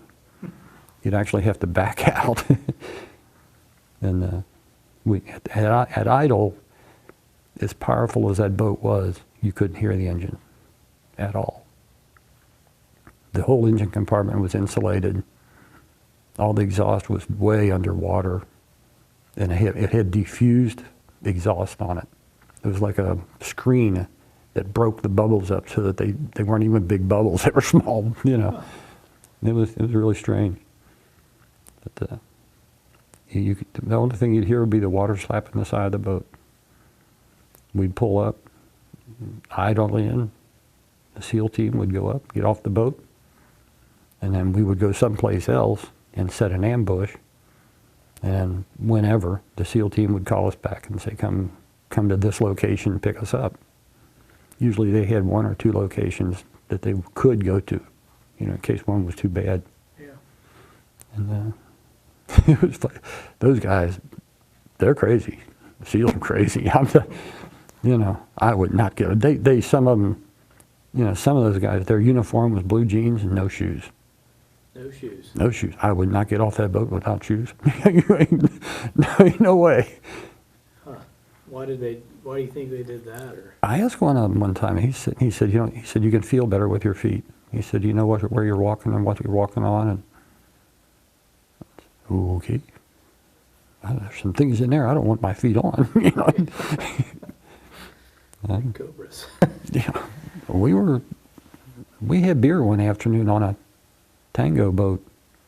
Had a helicopter deck above the well, and we were in the same area as they were, and they invited us over for beer that afternoon. The most beer we could get at a crack was 2 cans, and that was on the Benoit one night a week. These guys had cases of beer on their boat, and we went there, and they had, up on the flight deck, they had set up lawn chairs, and we all sat up there and were drinking beer. And part of the flight deck had like a door in it, and you could raise the door up, and then there was steps that went down into the deck, the whale deck. And we're sitting up there drinking, and I looked over, here comes this big snake. I mean, a big snake. That thing was that big around, and I'll bet it was 15 foot long. Wow. And he just come real slow, creeping up there. I had a pistol on me. I was going to shoot the damn thing. I said, that's it. Oh, no, that's the pet. That's our pet snake. I don't do pet snakes. They had picked that damn snake up as a pet. And I said, wouldn't that thing eat you if it got a chance or kill you or something? He said, no. I said, once a week you give it a chicken. That was their pet snake. Okay. Not this boy. We don't do pet snakes. Huh. The last operation that we did in Dong Tam was to insert a SEAL team. I can't, there was 2 boats of us, so there must have been like 6 or 8 of them, probably 8. We inserted them pretty close to a very small canal, one our boat wouldn't fit in. And it was right on the edge of the Mekong River. We inserted those guys, and then we went down, not even a quarter mile on the other side of the river, and we're standing watch. And we just were hanging out there, and that SEAL team got in a firefight. They walked into an ambush, and they were hit with a bunch of claymore mines, and most of that SEAL team didn't come back. And we called and we tried to get permission to see if we could go in and help, but we were going to have to get off the boat and go up. Who knows? I don't know how far it was, but you know, after a while, we could see the helicopters circling on the other bank, providing support.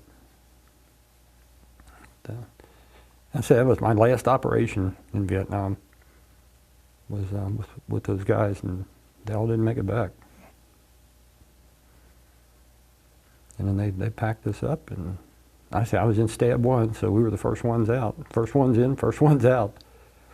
And of the 4 Stab units, mine was with our boats the least amount of time, because we got there like 3 months, 4 months, I guess, before the boats were put in service. And then they were only in service for like 8 months, and it was time for us to go home. So they put us on a truck and shipped us off to Saigon. Yeah. Got really, really drunk. Got really, really drunk every chance I got. Yeah, spent the night in the President Hotel. I've got pictures of that. Same old stuff, you know. I think there was 13 floors in that hotel, right in the downtown Saigon. And the 13th floor was all bar. Big place. The roof, they had a swimming pool on the roof. And I don't know how many 100 hookers in that place. Just women out the kazoo. They didn't get much business though. I mean, people that were there were doing like we were. They're going home. Yeah. You don't want to take anything home with you. Yeah, exactly. So, yeah, they didn't get much business out of anybody, but it was a really nice place to party. It really was. And I've got a picture or two in my folder. I know that the one guy that I'm best friends with, when we came home, he and I went to this other fellow's house. When we were shipped out, we flew back to Alameda. They took us to Treasure Island, and before we knew it, everybody was gone. I mean, the 20 guys or so that were in our group, they were split off so fast. We got down to like 6 people real quick. And then they sent us to Memphis for discharge. Of course, at that time, the military was downsizing something fierce. And I was offered an opportunity to stay.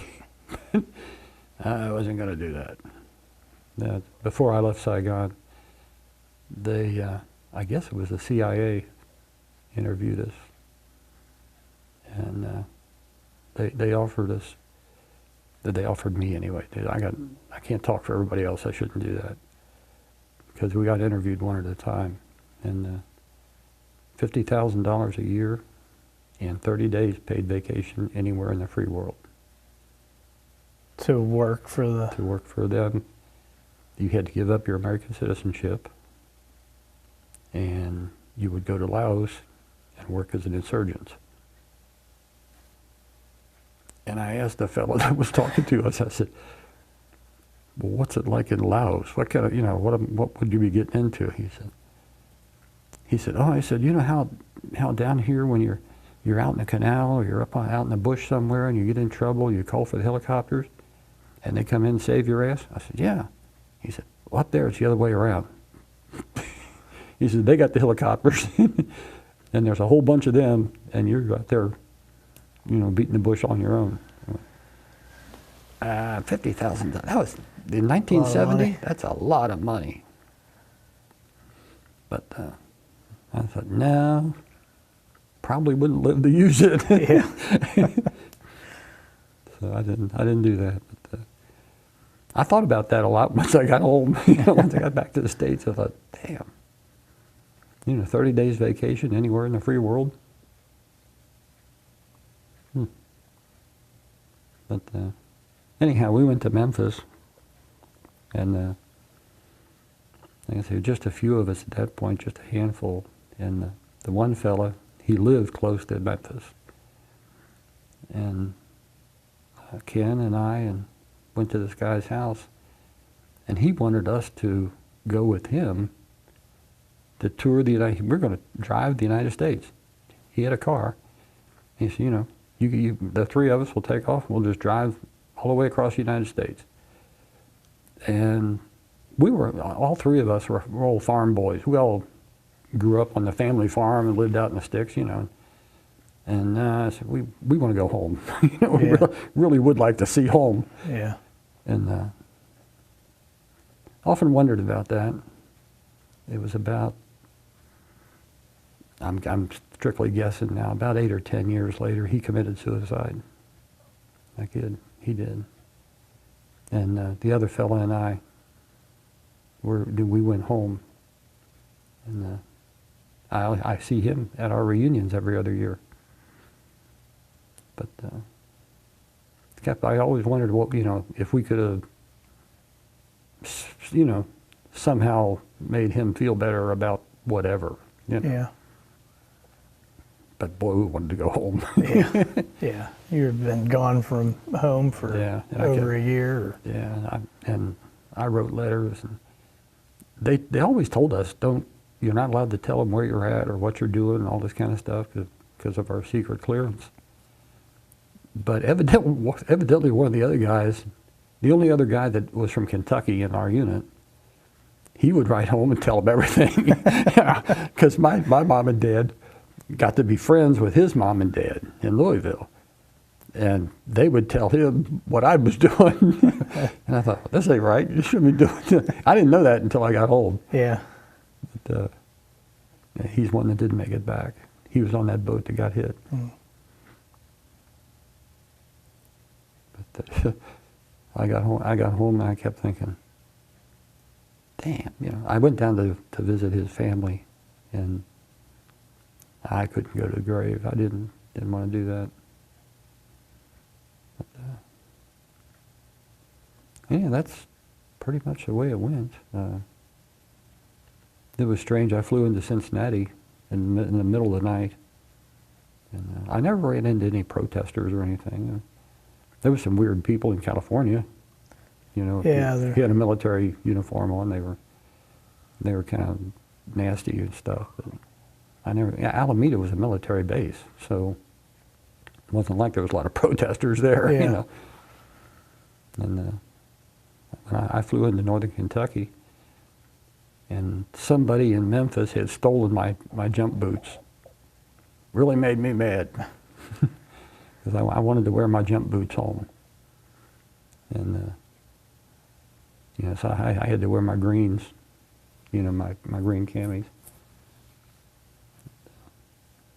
My dad picked me up. We stopped at his watering hole in our local town, Alexandria, at the Central Cafe. And he said he just wanted to show his friends that I came home. Yeah. He was so happy. I bet he was. And I said, come on, you got to go in with me. So of course, I'm in my dress blues, and we went in there, and everybody was real friendly and everything. And I guess they had been drinking pretty heavy. I reckon they're in a bar.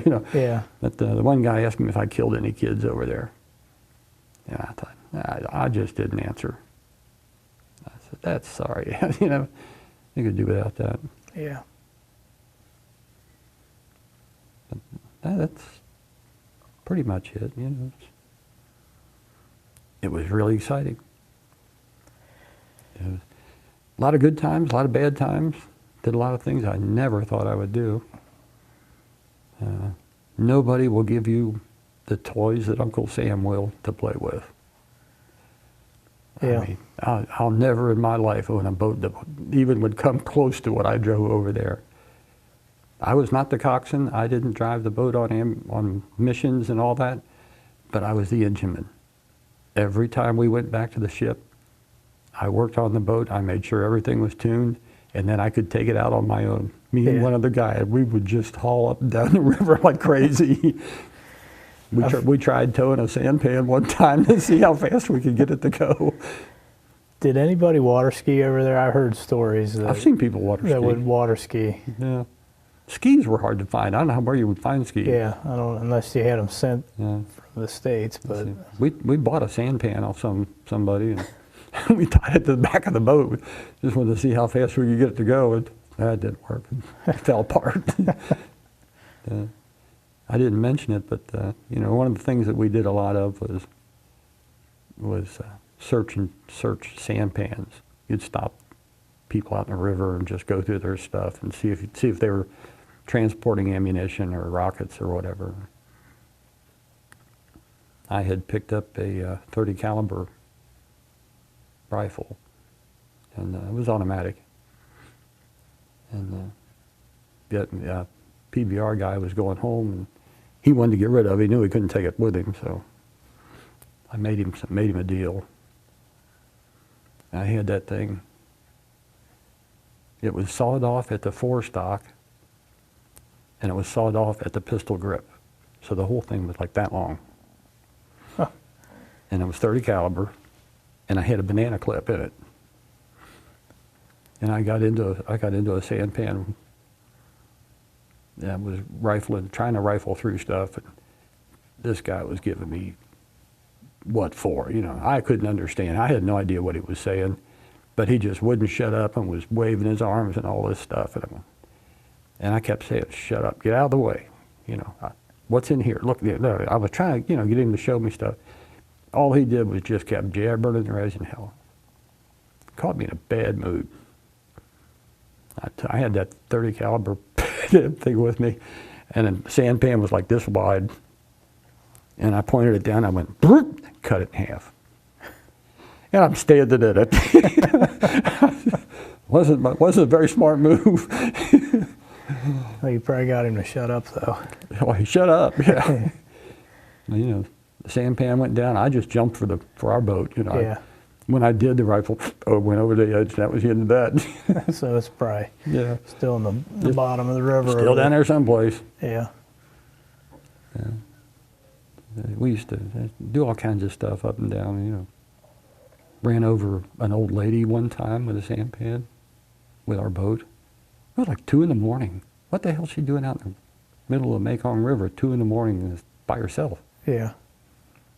Just the only thing I can figure, she must have been higher than a kite because she was all red. Her whole mouth was red. She was chewing betel nut. And we cut her up pretty bad. We dropped her off at a Narvin base. She was alive when we dropped her off, but she was really chopped up. Twin props got her bad. Yeah, but out in the middle at night, no lights, and I don't know what she figured. Like I say, maybe she was just high and hard telling what she was trying to do. yeah. If you were out on the river, especially at night, nobody was supposed to be out there. Yeah. That's the best sleep I had in Vietnam was just before we went into Cambodia. Our boats were snuck up there. We had depth finders, and we could sneak up through there at night and check the channel, so that when the assault ships went up, they knew where the channel was. Because sometimes in the Mekong, the channel would change with the water.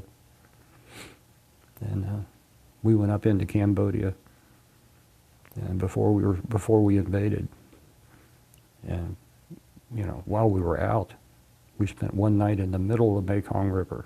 I mean, like the middle. It was a mile wide. And off on one side, you could see lights, and there was music playing. And man, I slept like a rock that night. I thought nobody's going to get us out here. Yeah. We did go into Cambodia with the assault. The ships followed us up. And the only thing, we didn't see any enemy. We didn't, that was all kind of an Army ground operation thing. And the only thing we did, the gunner's mate and I were sent off the boat to go into this big city, whatever the heck it was, and they were looking for a CBS reporter that somehow had gotten lost. From what I understand, he never did show up. He must have bought the big one somewhere. But that was goofy. I mean, it was just, a gazillion troops every place in the city. And the gunner's mate and I are walking around going, anybody seen this guy from CBS? We knew that was dumb.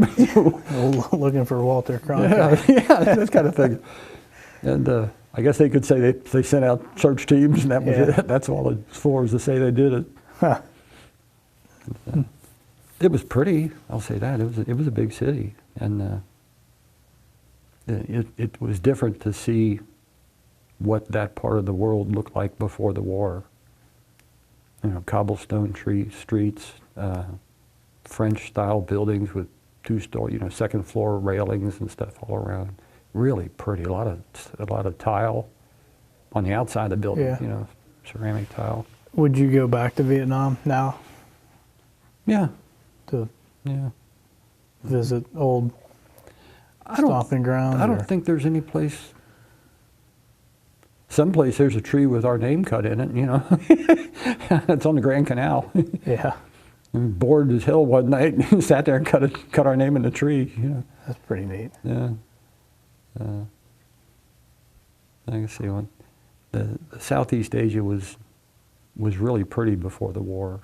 You could tell. And while we were there, the tanks came down the street and tore up all the cobblestones, ripped that thing to shreds. And one other, maybe an anecdote. We were staying and watch one night. I say we did different things with our boats. And we were staying and watch one night, and the boat captain said, and me and the gunner's mate were always the gophers. And he said, you two take a machine gun and some hand weapons and go out 200 yards and set up an ambush. Oh, okay. So this was well after dark. It was like midnight or something. So we packed up all this stuff and we go out 200 yards, give or take a little, and found us a cozy spot and sat there with a machine gun waiting for somebody to drift by. It was boring, to say the least. Yeah. So the gunner's mate got out. We were sitting in the dirt, kind of like this. And he got out his .38 and he was twirling it.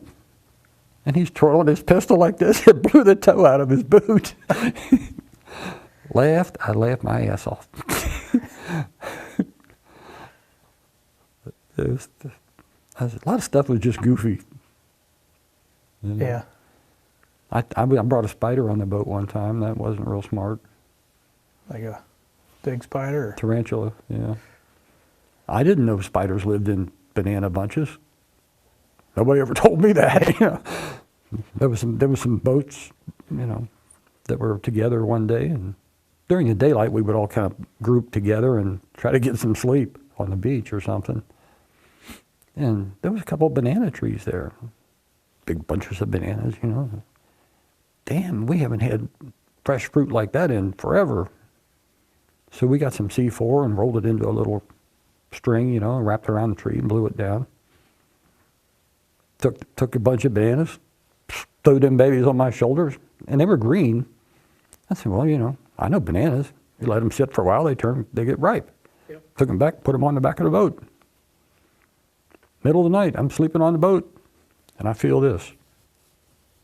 Right up here. What the hell? I just went like this, and he was right here. I went, bah!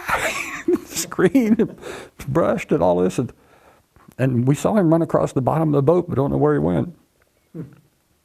But I caught a lot of hell for that. Probably better than cobras, though. Oh yeah. Yeah. But some of the goofy stuff you wind up doing. I had no idea tarantulas lived in bananas. I said, oh yeah, that's where they hide during the day or something. Oh really? Now you tell me. When you got home, what was life like? Take long to adjust? Did you Mm-hmm. take time off, or did you jump into the? the workforce? I had, they gave us 30 days to see if we wanted to re-up in the service. And they told me I could get a promotion if I did. And I guess like a lot of people, you know, the 30 days at home, I had money, I had time off, I didn't have a job, and I just kept thinking, this is pretty good. Nobody's telling me what to do, and I can really enjoy life. Not thinking about work. you Yeah. know? So I decided that I'd get out of the Navy. And they you know, they were very cordial about it because, like I say, at the time, they were downsizing in Vietnam so fast, they had more people than I knew what to do with. And it wasn't uncommon at all. Some people got a big cut in their tour. But I was happy to get out. I enjoyed it. I had bought the only brand new car I've ever owned in my life. went down to Ford dealership in Newport and paid $3,000 some odd for a brand new '70 Torino. And since then, I've never bought a new car. I just don't think it's worth investing in. Can't see buying new ones. I buy used ones and figure that. But that was a period of adjustment. I drank too much. I know I did. I avoided crowds. If you were in Vietnam, it's a reactionary thing. I think most of the cities that I was in, what few there were, but you know the places that I was, if you were in a place that was very crowded, you stood a real good chance of somebody throwing a grenade in the crowd. And I just avoided big crowds. I went to a couple of dances, and you know, one dance I just had to get out. I left. Probably the worst thing was the farm that I grew up on. You know, of course, that's where I went back to live to. And we had a pond. Pond was, I guess 400 or 500 feet from the house in the pasture. And one of our pastimes was always to shoot muskrats. And I had an old .22 nylon rifle. Grew up shooting muskrats from the front porch, you know. And my dad I wasn't home too long at all. And my dad said, let's go down, you know, we'll just shoot muskrats. We were walking through the pasture, and I had my rifle the way I carried it overseas. Had the butt down here and was carrying it like this. And as we were walking through the pasture, a rabbit popped, must have been 25 feet from us, and ran across in front of us. And I just popped him, you know, and he was at a dead run. And my dad was, you know, really took back. From this distance, with a .22 rifle, and the rabbit was running full blast, and you took one shot and he's down. That was tough, because I kept thinking, I didn't think about it. You know, if I would have been a neighbor, I don't know if I'd have nailed him or not. If somebody would have poked their head out of a bush, or a kid, I don't know, you know. Just the reflexes that you developed in a war zone. And it took me a long time to hold a gun after that. But I love to shoot. Yeah. You know, do now. Yeah. I belong to the local knife and gun club out home. It's Campbell County Game and Fish, or Bob White? Bob White. Mm-hmm. Yeah, I used to belong to the Game and Fish. Did you? Yeah. Yeah, I love it, you know, but don't have as much time to do that as I used to. Yeah. But it's just, you know, I didn't like the idea of killing something without thinking. Yeah. That was bad. And since then, I went back to work. That was funny. Before I went in service, I had a job with Kenner Products over in Cincinnati. And when I went in service, they all told me, they said, oh, when you come back, you get your job back. It's okay. Was that Kenner Toys? Yeah. Yeah. I said, that's cool. So I came back, got my job back, worked there for 6 months, and they fired me. While I was gone, somebody else had taken my place. And, you know, it was like they didn't know what to do with me at that point. Yeah. So they fired me, and at that point, I had just gotten to the point where I was thinking about getting married. Yeah. So that was bad. So I did get a job as a maintenance superintendent with U.S. Playing Card. Was that up in Norwood, I think? It was, Yeah. yeah. And that was a big outfit. And they tried to work me to death. When I quit there, I worked 13 weeks without a day off. And it was the kind of job that before I could get home, I had 3 or 4 phone calls waiting on me. And then I would get called all during the night. I had three shifts of maintenance people working for me. And from there, I went to Litton Industries over in Industrial Road in Florence. And I like to say that, you know, what really got me was, I called it bridge phobia. You know, I worked at Kenner downtown. Then they moved to Norwood. Then I worked at Norwood at U.S. Playing Card. And I just got so tired of sitting and waiting to go across that bridge every day, both ways. Yeah. It was, you know, you get in line to go across in the morning, you get in line to come across at night, and then occasionally something would happen and you'd sit there for an hour or 2 or 3, you know. What I'm dealing with now. Oh, one night I sat for, I couldn't tell you how long. A barge hit the bridge, and they closed the whole bridge. That was, you know, so I got working over in Florence, and I was maintenance supervisor there, and my career was good with them. It was a really nice place to work, good people. I got married, moved, bought a house right out close to home, joined the local volunteer fire department. Golly, I've been a volunteer fireman now for 43 years. I was fire chief for 10 years. I've been a medical technician for probably 40 years. And still occasionally run into, you know, things where I have to do stuff, either on the life squad or on fires or something. I'm certainly not as agile as I used to be. I've gained some ground in the middle.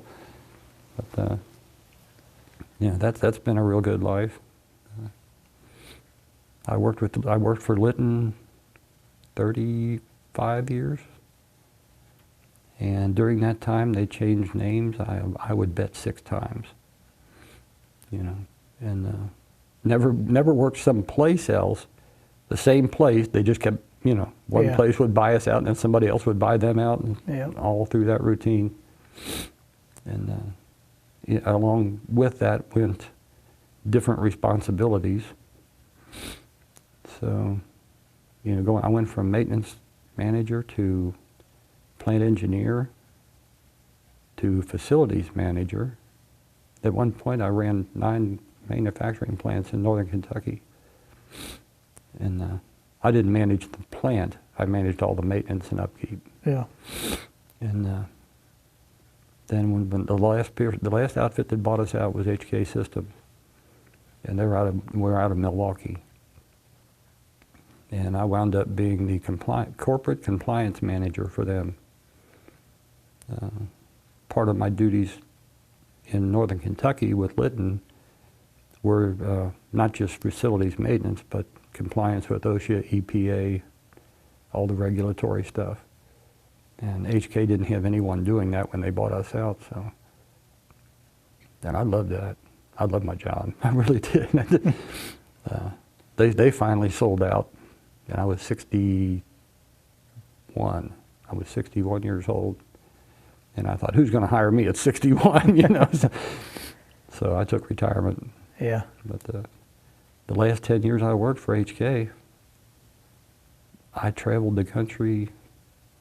We built automated factories, warehouses, and conveyor systems. We built all of the FedEx ground distribution centers. We built Federal Reserve banks. Got all the stuff for all over the place. I visited Army depots, Air Force depots. We built a lot of stuff for the government. And I had my own ticket, essentially. They would tell me, here's a list of projects that we're doing around the country, usually multi-million-dollar projects. You know, here's the projects. Make sure everyone's trained and updated on everything they need to do and inspect while you're there. And they gave me an American Express card and said, go at it.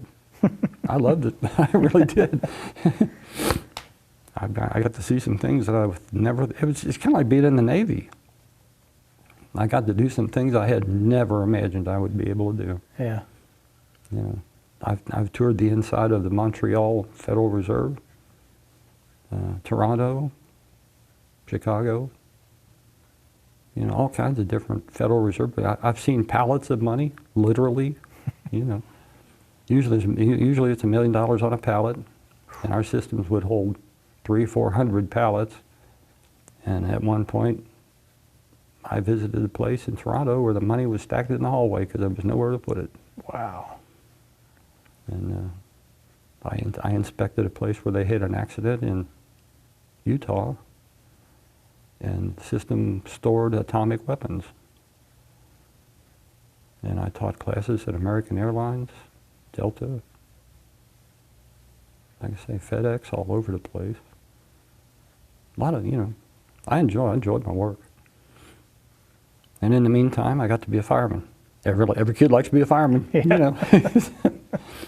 I fought the Beverly Hills fire. I fought the Falmouth flood.